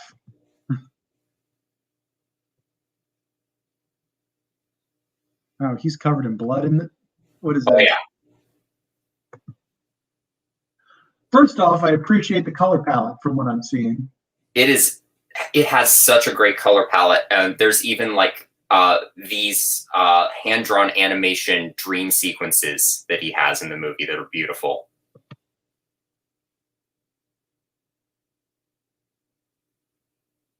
Yeah, this looks nuts. I may have to give it a shot.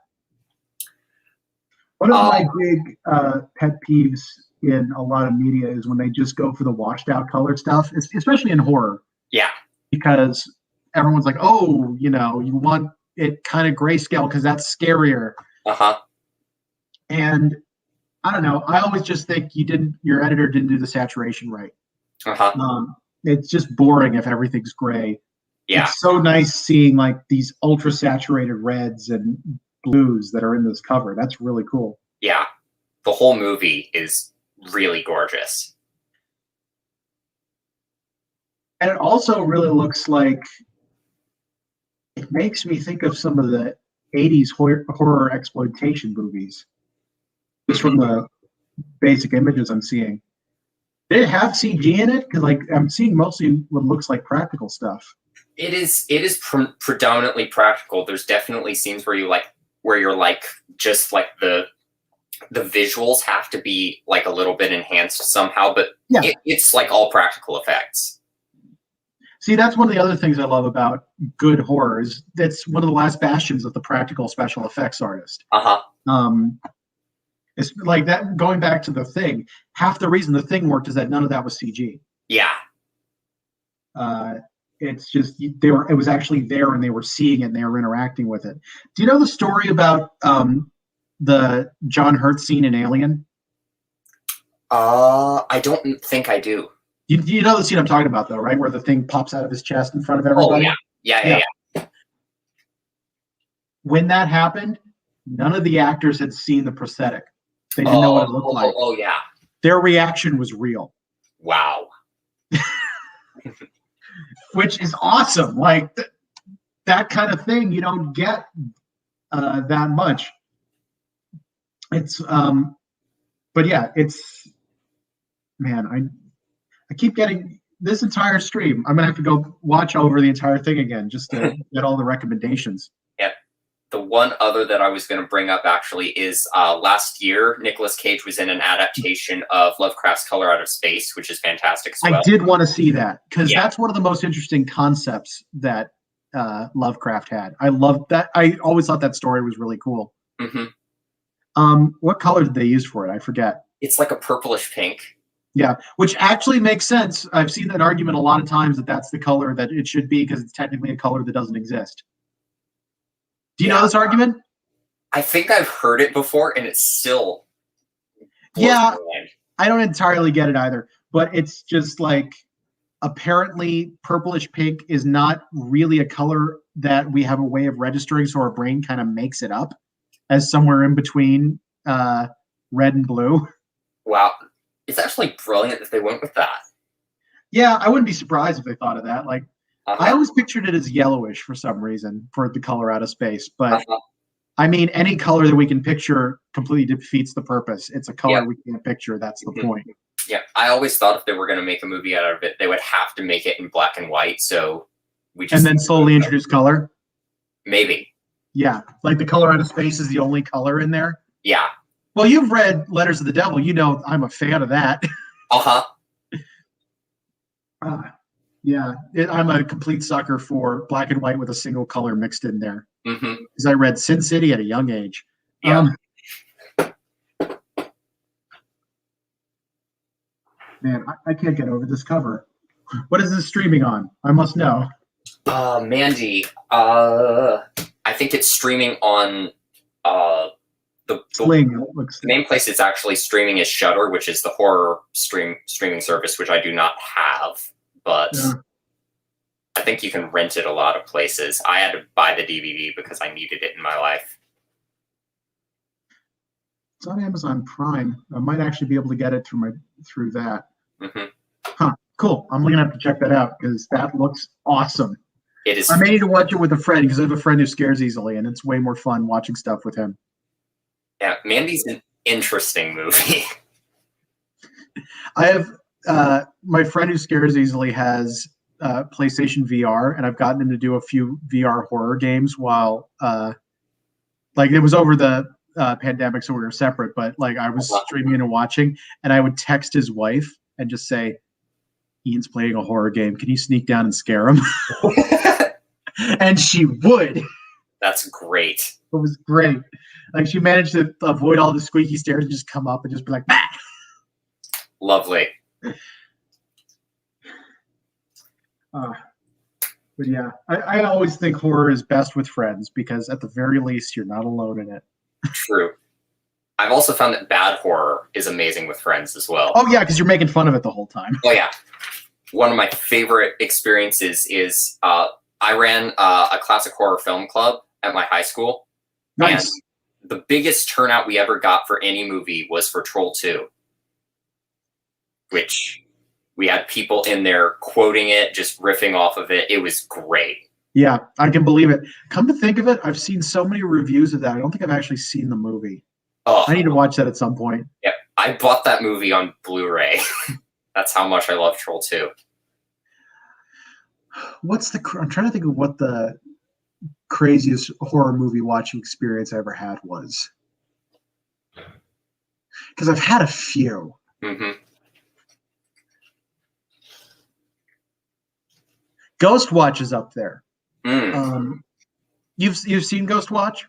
I know of Ghost Watch. A couple of my friends actually did a Ghost Watch live stream on Halloween, but I have not seen the film yet. I know the premise. Yeah, there is a great scene in that where, like, you heard the ghost described at one point, and the camera is panning through a room really quickly, and it's like a handheld camera. And as it pans by, the ghost is right there. But then the camera realizes it shoots back and it's gone.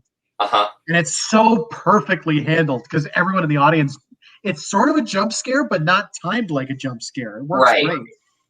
Yeah. One of my favorite scenes in a horror film from when I was younger is in the 1950s movie House on Haunted Hill, actually, because there's a scene in that where there are these people who are like exploring a secret passageway, and one of them kind of gets separated from the other one, is like, hey, I think I found something over here, and turns, and the camera pans, and just out of nowhere there's this creepy woman standing right in front of her, and it's not a jump scare, it's just this normal camera pan, and yet there's something there right in front of you that was not supposed to be there. And that reminds me, there's a YouTuber, Alex Bale, I think is his name, who I haven't watched his stuff in a long time. I think he just graduated film school. But one of the things he do is these short horror projects, and some of them are really good. Mm-hmm. He got kind of big for a while off of one that was kind of funny horror. It's a collection of this guy's photos from when he was a kid, and he realizes that there's a big bird that appears in pretty much all of them. Mm-hmm. and it's played for creepiness, and it actually works surprisingly well. Like they make Big Bird creepy. And there's also what I specifically thought of when you were talking about the hidden in the background thing. He has a Where's Waldo horror short. Oh, that's brilliant. And it actually works great. There's a moment. Actually, you know what? It's short. I don't want to spoil it. I will send you the link to this guy's channel, because like any of the stuff he has listed as horror, worth checking out. Like none of the ones I saw were bad. Mm-hmm.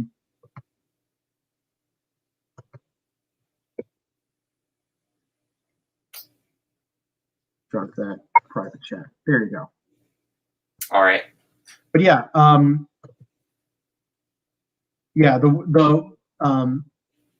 remember there was the Big Bird ones worth checking out, the Where's Waldo ones worth checking out, and for more classic horror styling, there's one I think it's called The Umbrella Man, which I highly recommend.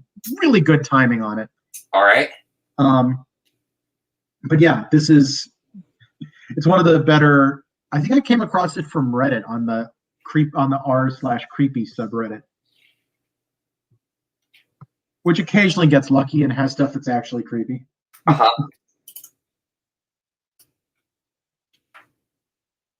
Yeah. What other horror stuff do you follow on YouTube? I mean, I have a lot of friends who like review horror movies, of course, but in terms of like horror short films and that sort of thing, there's a channel called Cryptid TV that was like. I've had them recommended to me. I think they were like funded by Eli Roth or something, but their stuff is definitely like leans into kind of the comedic, campy horror stuff, but it's done really well, really good production value to everything. They actually have a ongoing series for a while that they did that was I think it was called The Sunny Family Cult, and it's this teenage girl whose family is a cult of murderers, and she's trying to get through high school while also having this pressure to kill her friends from her parents. That's kind of great. It is. I was just thinking, Cult TV or Crypt TV had. I think I just saw a short from them.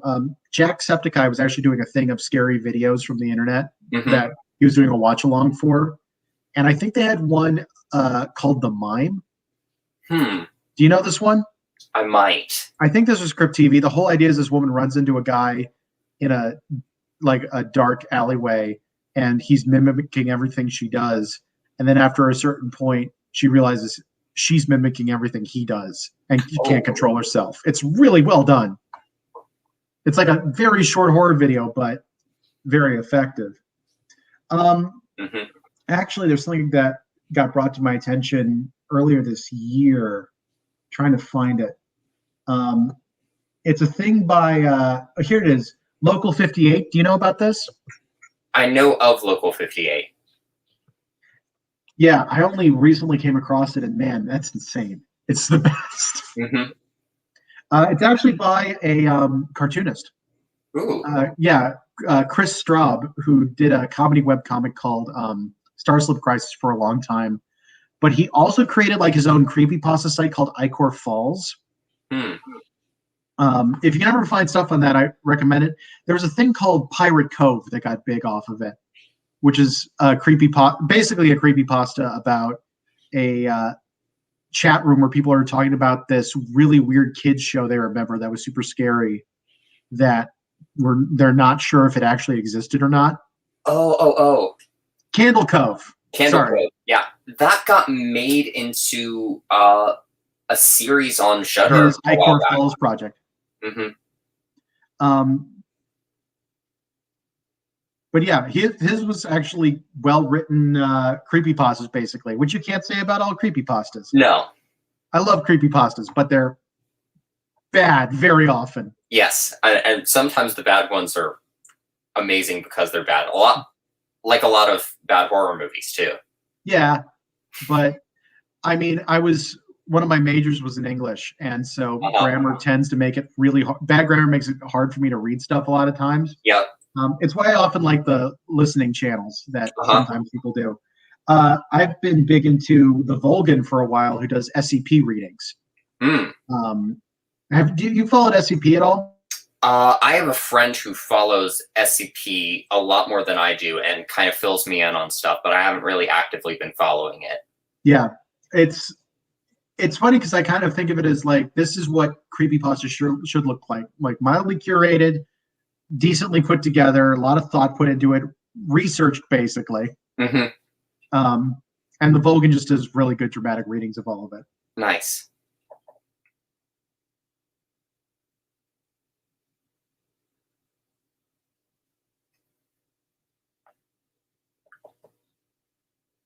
Cut out. Are you still there?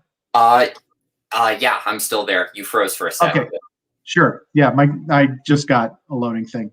I'm getting so many things to watch now. Yeah.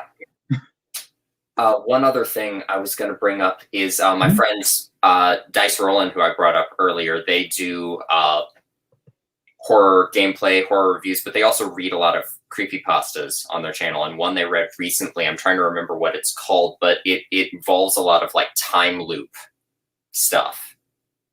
It was really good because it was like this one character is like watching these tapes that are like security footage from this gas station where they work, and time is clearly passing, but the same like 5 people keep walking in over and over. And so she goes to investigate what the hell's going on, and it's all done through diary entries. But at some point, the diary entries all start like becoming identical. So things start looping in the diary itself, and it's really, really creepy once you kind of, it takes you a little moment to realize that something's going on, but it's great. That sounds awesome. You said, so your friend did this? It was not written by my friend, but they narrated it. I'll try and find a link to that as well, and I can send that to you. Yeah, I definitely want to see that. Man, it's funny, man,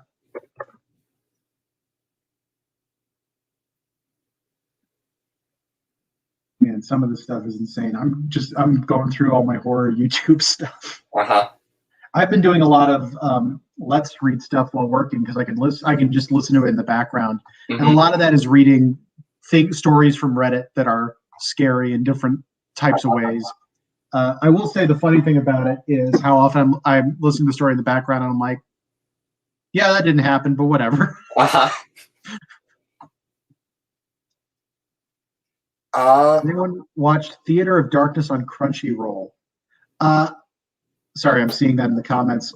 Yeah. I have not checked it out. I would absolutely be down for it just because I could always use more anime. The big thing that would stop me is Crunchyroll runs really badly on everything I've got. It's one of those things where even putting up with the ads, which I'm pretty good at doing, I actually don't mind ads usually, but the ads keep crashing Crunchyroll for me, and then I have to start the episode at the beginning because it didn't save my place. But yeah, Theater of Darkness. There's actually this really good thing. Come to think of it, I wonder if Theater of Darkness is the same thing. There was this series called Yamishibai in Japanese. Kamishibai is a common storytelling medium in classic Japan.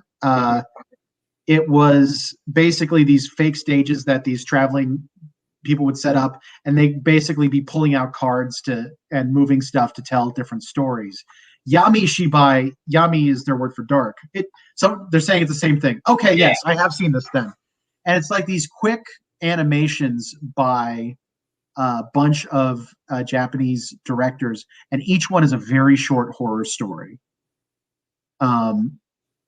And I've seen a couple of them, and they're incredibly good. All right. Actually, one of them had one of the best jump scares I've ever seen. It's a story all about a haunted copier. And there's a jump scare in it. I was watching with a group of people, and when the jump scare happened, I found myself standing. Like I'd been sitting on a couch, and the next thing I knew, I was upright. Wow. And everyone's like, whoa, what just happened? I'm like, I don't know. I don't know how I got here, but I am happy to be here. Mm-hmm. Yeah, a copier would not be my first place to go for horror, but that's... anything can be haunted at this point. Yeah. You can do so many scary stories. Plus, it's extra scary if you have to work with a copier regularly. Did in art school. Mm-hmm. So it's just like you're looking at it and you're like, oh man, this is going to delay my project so much. Mm-hmm. They made 8 seasons? I knew about one. I need to watch this. And it's all on Crunchyroll. That's fantastic. Okay, cool. Thank you, Jacques. Thank you. Man, what are we looking at? Do you listen to post-punk? I haven't gotten that much into punk. I know I should. Mm-hmm. It's one of those things I only kind of discovered in more recent years, Mm-hmm. which is weird because it's been around a very long time. Yeah. And then post-punk is more like kind of like the goth rock. Okay, yeah. Stuff. So it came out of punk, but it's a bit different. So much stuff came out of punk. Like yeah. Half the aesthetic of anything that's fun came out of punk at some point. Absolutely. I had a lot of friends who were into the really early 80s punk stuff when it was first developing. It was kind of funny to realize that these guys are basically the Beatles 20 years later.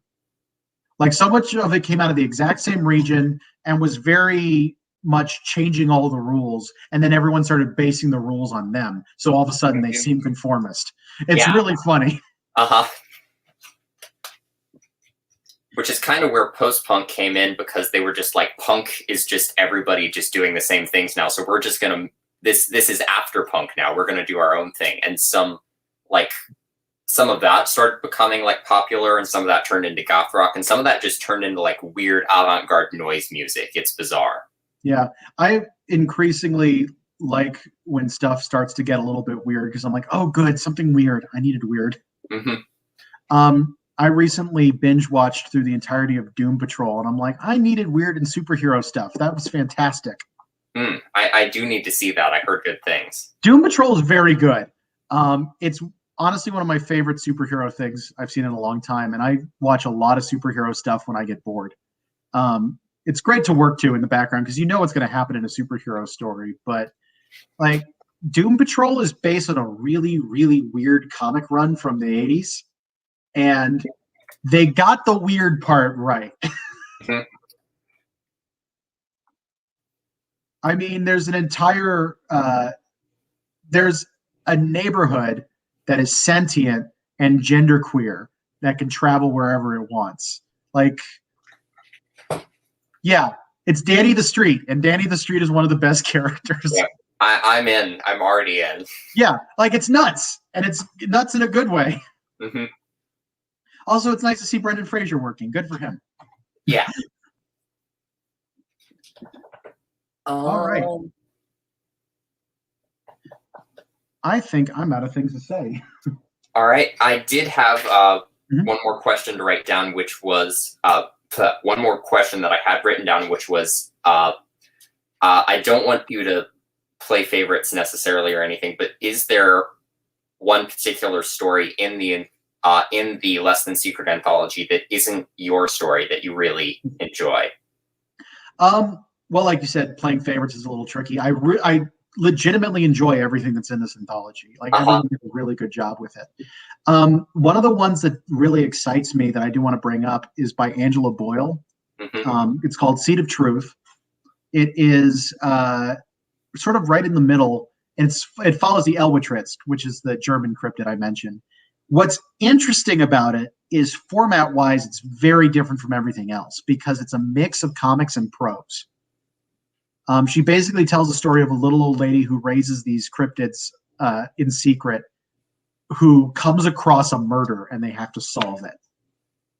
And she manages the story in 12 pages, and half of it's comic pages and the other half is prose, and it's mixed together so perfectly. It's really interesting to see.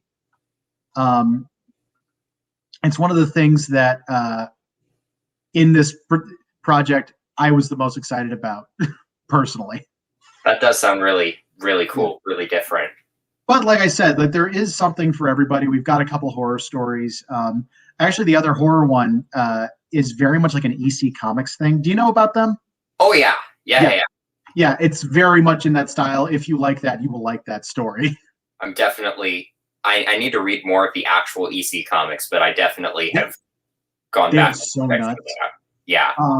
It's funny because they're a lot older, so a lot of people are like, "Oh, this is going to be weak sauce" or something like that. But it was written before comics started getting censored in the 50s. So they got away with a lot. Yeah. In fact, they were one of the reasons that comics got censored as much as they did. Which is why I think comic books like Eerie and Creepy started happening, because they weren't really comic books; they were magazines. So they exactly. Actually, they got completely out of the comics business and founded Mad Magazine. That's how they ended up surviving for the next decades. Right. Which is a real shame, because there's some really progressive stuff happening in those early EC comics and a lot of the horror stuff. They actually talk about police brutality and lynchings. They talk about racism. They talk about things that they're talking about in the 50s. They were also one of the only comic publishers to give credit to their artists.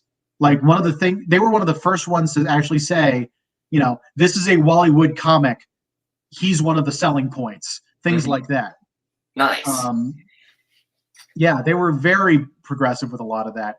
In fact, the comic that got them to pull out of the official comics game and go into magazines, they were doing a reprint after the Comics Code was a thing, and they were being told that they had to make a character white because he couldn't be black. Because it was too controversial, because it was in a story. It was in a story about racism. They wanted to make the character white. Ugh.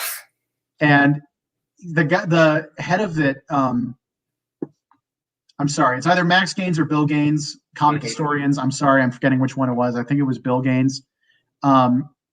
Was the head of it, and he actually called the editors and said, we can't change this. It completely ruins the point. Are you insane? And finally they said, well, you can keep it. Can you make him look a little less sweaty? And he just like, fuck you. And he hung up. And that was it. That was the end of them making comics. Wow. Yeah. It was nuts. But yeah, a lot of the restrictions that ended up happened because one of their competitors, it's a competitor that made Archie Comics, but they weren't called Archie Comics. It might have been Dell Comics. But they wanted to try and put EC out of business, so they specifically lobbied to have the Comics Code Authority be more severe towards the stuff that EC Comics covered than it would have been otherwise. So that's why horror comics basically stopped for a couple decades. Right. And now, of course, Archie is reinventing their stuff as horror. I know, which is hilarious. Yeah. Yeah. No, it's the original Comics Code Authority was scary. Like, they actually specifically said no vampires, no werewolves. You could not show evil winning in any way, which is the one that always bothers me, because guess what? You just got rid of all dramatic license. Yep. Yeah, you couldn't depict the cops negatively or figures of authority negatively. Like, it was bad. Yeah. Yeah, you lost me with no vampires and werewolves immediately. I know, right? Like, the Comics Code was awful. I'm going to not go on a tangent on that, because I don't think you want me to talk about that for half an hour. But it was bad. Yeah. But yeah, it's if you can ever, I actually they're in my car right now, or I'd show them. My mom a little while ago was like, hey, one of my friends asked if you want these collections of comics. Like, her husband recently passed, and he had these huge collections up in his library. They were box sets of like EC Comics reprints, and it's like this wide. Oh my god! Covers, and I was like, yes, I want all of them. Thank you. Wow. It's something like, it feels like 100 pounds of books, because they're all ridiculously heavy. But I'm like, yes, I will put them in my car and I will take them with me. A couple years back, my school librarian figured out that I was a vampire fan and that I liked Anne Rice, so she gave me like her entire Anne Rice book collection. That's awesome. yeah, I've been able to read like 3 of those, and that was 2 years ago. So I'm still working my way through them, but yeah. Hey, like it is funny to me that it's always cool to me when you hear stories about people who just pass that kind of thing on. Uh-huh. I'm trying to think of the vampire stuff I was into. I was huge into Blade Mm. when that movie came out originally. Hmm. It's one that people tend to forget for some reason. But I was watching that on VHS. Like, I love that movie. Yeah. There's actually, I mentioned the Magnus Archives. One of the very early stories is a great take on vampires. Hmm. Part of the idea behind it is they make them a lot less humanoid in some ways. Like, part of the idea is that the vampires don't actually speak, but they have a hypnotic ability where they're speaking to you and they're communicating with you. Nice. But if you manage to become aware of it, you're just like, no, this is just a predator luring prey and not actually speaking, but you feel like you had a conversation with them. That's cool. It's really well handled. Like, if you like vampires, it's one of the first stories they have. They don't do a lot of traditional monsters in that series, but that's one of the ones where they do. Yeah, I'm all about vampires. When they're done right, I find them very interesting. Mm-hmm. I saw someone, I had a friend who argued that his problem with vampires is he hates when they're super strong and super fast and stuff like that. He's like, I want the brooding vampire. I want the much more calculating and smooth and smart and that, hypnotic and seductive and that kind of thing. Yeah. I'm the same way pretty much, but I like seeing all the drastically different takes on vampires too. What are your thoughts on Bram Stoker's Dracula, the Coppola movie? I dressed as Gary Oldman's Dracula for Halloween a couple of years ago. It's like the super old version with like the huge hair. I wish I pulled together like young suave Gary Oldman Dracula with like the top hat and the sunglasses out on the street, but old Gary Oldman Dracula would be really fun. Yeah, my big thing with that movie is my big takeaway is that one of the funniest things I've ever seen in my entire life is Keanu Reeves trying to do a British accent. That is hilarious. Same. It is so funny. It is. Like, I feel bad because it's one of my friend's favorite movies, and I'm like, I'm sorry, but I can't take it seriously because Keanu Reeves does the worst British accent I've ever heard. Yeah, I mean, I love that movie so much, but yeah, horrible British accent. I kind of want to rewatch it just because I learned later. Well, one thing about it first, it is one of the most faithful adaptations of the original Bram Stoker's Dracula. It actually is very much like the book, except the romance stuff is really weird. And other than that, yeah, exactly. But the other thing is, I heard that almost all the effects were practical, which I did not know. That is true. Coppola actually had like an effects team that like the studio had hired who were like looking at all the things he wanted to do and like, okay, so we're going to do this digitally and this. And he just like immediately fired them and did all of it himself with his son, basically. So everything, there's like a few like fog shots and things that had to be digital, but basically everything's like in camera and practical. That's nuts. I can't believe Coppola knew how to do that. Like, yeah. Because special effects stuff is real specialized. Like, you have to know what you're doing. Actually, I just had a weird revelation that one of my favorite special effects guys, as far as I know, didn't do horror. And that's very strange. Have you actually seen any of Ray Harryhausen's movies? I love Ray Harryhausen. Okay, good. Because like he's one of those guys who's disappearing a little bit, but like he never did horror, did he? He did monster movies, but I don't know. He did a lot of monster movies, but no, most of what he did some of the best mythology movies that have ever been made. Like, one of my friends, or like years and years ago, I still need to find a place to frame it, but he actually got to meet Harryhausen at a convention like years and years ago, and nice. He got a Clash of the Titans poster signed by Harryhausen, and he ended up gifting that to me. That's a very good gift. What the hell? Yeah, he he's another one of those people who figured out that I was really passionate about classic monsters and horror and ended up giving me a bunch of his stuff. Watching, like, half of watching Harryhausen, for special effects people, it's kind of like animators watching Miyazaki. Like, half the reason you do it is because there's so much artistry going into this. It's funny because Clash of the Titans is not my favorite thing of his, but it's fascinating seeing some of the stuff in there. I watched it again recently with my dad, and he wasn't into it at all. I'm like, this is the best. Look at this. Look at the way that the vulture is moving its head and neck like it actually is a living animal. He had to animate every one of those frames by hand. It's crazy. Yep, and he kept track of all of that stuff mentally. He didn't like have a chart or a sheet. He just kept track of like everything he was doing in his head. Yeah, I believe it. My favorite thing of his is Jason and the Argonauts, where he's got, like, the Hydra scene is insane. When you think about the fact that the actors are told basically just pretend you're attacking these things and we'll figure out the animation afterwards. It's hard to believe it worked as well as it did. Yeah.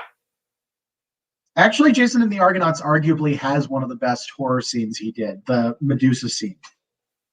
That's arguably horror. Was that Argonauts or was that Clash of the Titans? Clash of the Titans. I'm sorry, that's what I meant. Yeah, that's a great take on Medusa because she's got the snake tail as well as the head. And and the stakes are so interesting. Like, you can't look at her, you can't. She's still hunting you with a bow. Like, that's the other thing. She was never a fighter in the stories. She just relied on being looked at. But it's like not being able to look at them is such a good mechanic. Looking at you, Bird Box. But yeah, it's I don't know.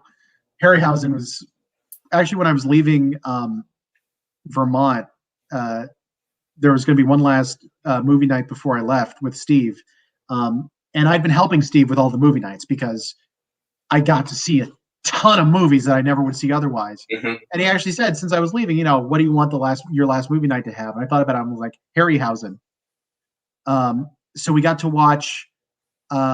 Was it 10 Million Miles from Earth and Forbidden Island, I want to say, were the names of them. They were two I'd actually not known about.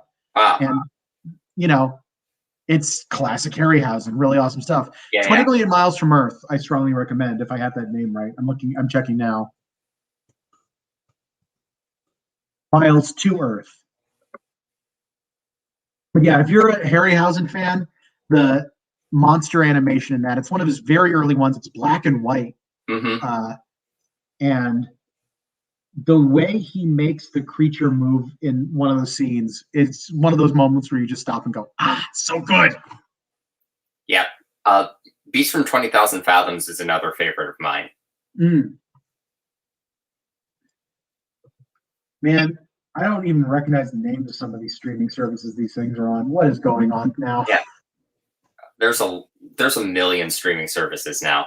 I'm pretty sure they're going to start getting consolidated before too long. They'll start being like, okay, if you pay this flat amount, you get access to all of these services, which I know Disney is kind of doing that right now, but they're not getting the really good ones. Like, give me Disney, Netflix, Hulu, and HBO Max, and I'll be good. Have you watched anything on Tubi before? No, I see that as one of the things listed here. I strongly recommend Tubi because it is a free streaming service. You just have to sign up for it and you get all of it. It does have ads, but they're like placed where ad breaks should be in something. It's not like mid-scene or anything, but it's so kind of like IMDb TV also. I guess so, yeah. But yeah, it's completely free and it's a lot of great cult movies and horror. Really good selection. Cool. I'll need to check that out. I really want to do more movie nights again now that things are starting to open up. Like, one of the things that made me sad, because I ended up quarantining in Richmond, and there are no drive-in theaters in Virginia that I could find near me. In New England, it was a huge thing. So if I'd still been living there, I would have been like, I'm going to see the movies.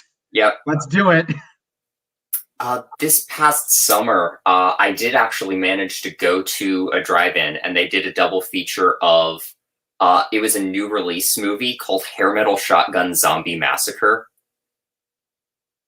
which Good title. yeah, good title. Not a great movie, to be honest, but it was fun seeing it because it was like this premiere of this indie horror film that these people had been trying to get funded forever. So they were actually there at the event, walking around trying to get people excited. A bunch of people left like 5 minutes into the film. That's how bad it was, but I stuck through it because that's how it goes with me. Yeah, of course. It has to be a really bad movie for me to stop watching it. Yeah. But that was a double feature with Return of the Living Dead, which I love. I come to think of it, I just realized I don't think I've seen any of the Romero Living Dead movies. How is that possible? Oh, wow. I love Night of the Living Dead. Return of the Living Dead is interesting because that one is not Romero. It was where Romero and one of the producers on the film kind of split, and they made their own movies. So Romero made like Dawn of the Dead and Day of the Dead, and this guy went and made the Return of the Living Dead movies, which are kind of quirky horror comedies, really.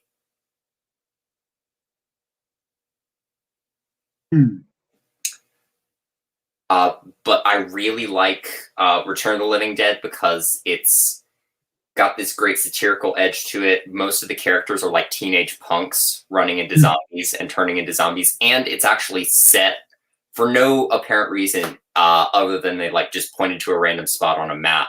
But it's set in Louisville, Kentucky, which is where I'm living.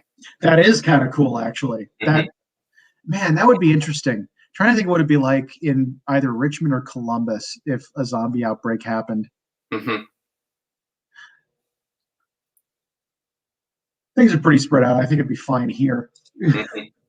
Be able to hold up reasonably well. Right. By the way, I've noticed in chat someone asked, "Do you think anyone could adapt The King in Yellow in comic format?" And I looked it up, and it looks like someone has. If you look up the King in Yellow comic, there is something that comes up by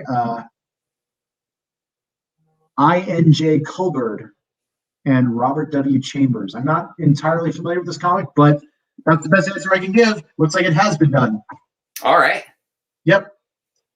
And honestly, any of Lovecraft stuff I could really see being adapted to comics easily, even if it hadn't been. Just because the pacing that he does is actually pretty good for comics, where you have the setup that something scary is coming, and then sort of the build up to actually seeing it. Like comics actually do that pacing really well because they're not doing jump scares. They're not building the tension in the same way, beyond the fact that when you do a page turn, you're suddenly getting access to new information. But you have control over that timing as you're reading it. So it's not like, oh, constant tension building and it's getting uncomfortable. It's you get there in your own time and you're ready, you turn the page. And that works with a lot of Lovecraft's writing pretty well. So I don't think any of his stories wouldn't work as a comic. Yeah, I'm trying to remember if I've read any kind of Lovecraft comic adaptation, because there's a part of me that feels like I have, but I can't remember anything. The one that comes to mind is Neonomicon, which maybe shouldn't come to mind. Neonomicon was Alan Moore messing in the Cthulhu mythos. And it's sort of also a porn comic. So there's a lot of sex in it. Because Alan Moore likes putting that into his modern stuff a lot. I see. That might be a bit of a deal breaker for me. Yeah, it's a bit much.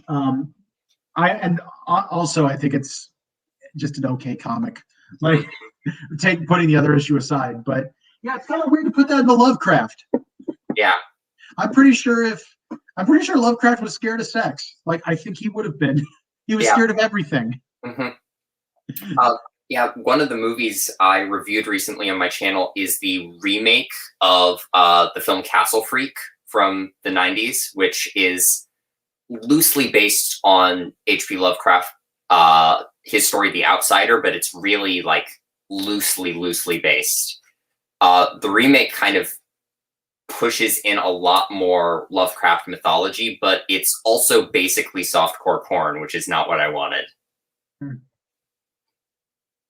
Yeah, it's one of the other problems with a lot of the B-movie style slasher films. It's like they kind of lean into that a little too much. Yeah. Although I gotta say, that I'm looking at the cover for Castle Freak, the one with the zombie-looking dude. And that is a good cover. Yes, it is.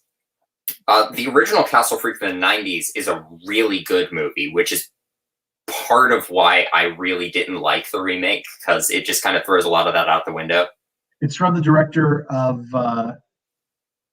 Reanimator, it looks like, which explains a lot. Yes, it's directed and written by Stuart Gordon, and actually starring Jeffrey Combs and Barbara Crampton from Reanimator as a married couple in the film.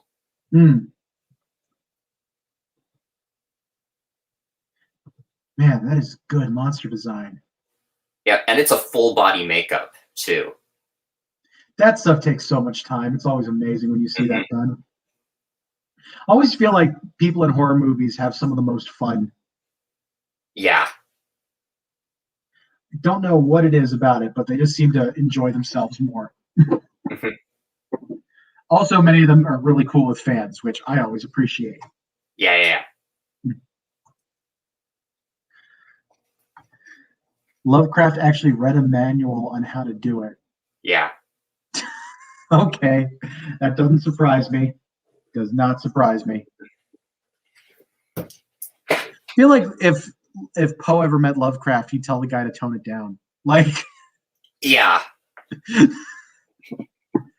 Poe is also an awesome horror writer, but yeah, also one of the first mystery writers. A lot of people don't know that. Oh yeah, a lot of people forget they wrote comedy too. Yes, he was a very well-rounded writer.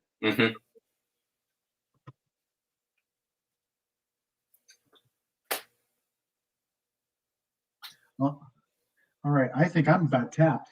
Yeah, me too, actually. Well, is there anything at all you want to say before we wrap up the stream? Only other thing is one other thing we recently announced with the Kickstarter. So the current stretch goal we're working on is getting to 6,000 before the end of the Kickstarter, which is in 3 days. So we might do it. We actually have less than 500 to that.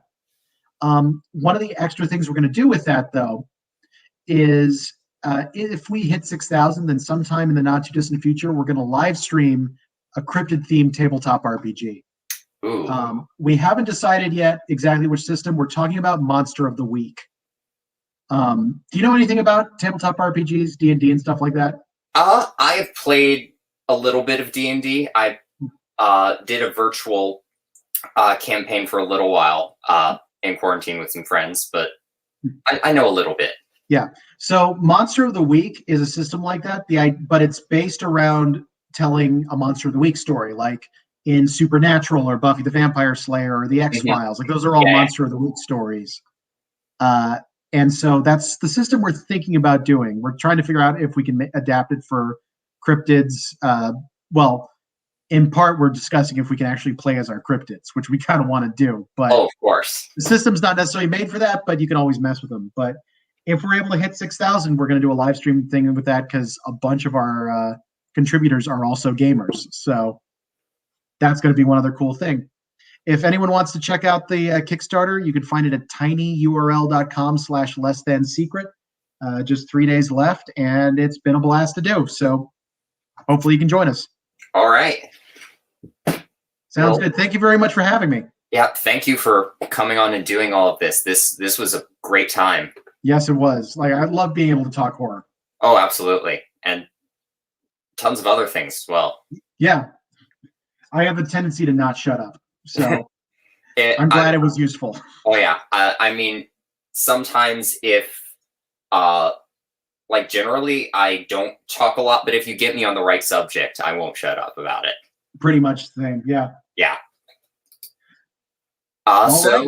Yeah. And thank you to everybody who showed up in the chat and who asked questions and who interacted. So, yeah, I don't really have anything else to say. Thank you to everyone for watching, and support Less Than Secret. Sounds good. Bye. Rock on, guys, and never stop drawing.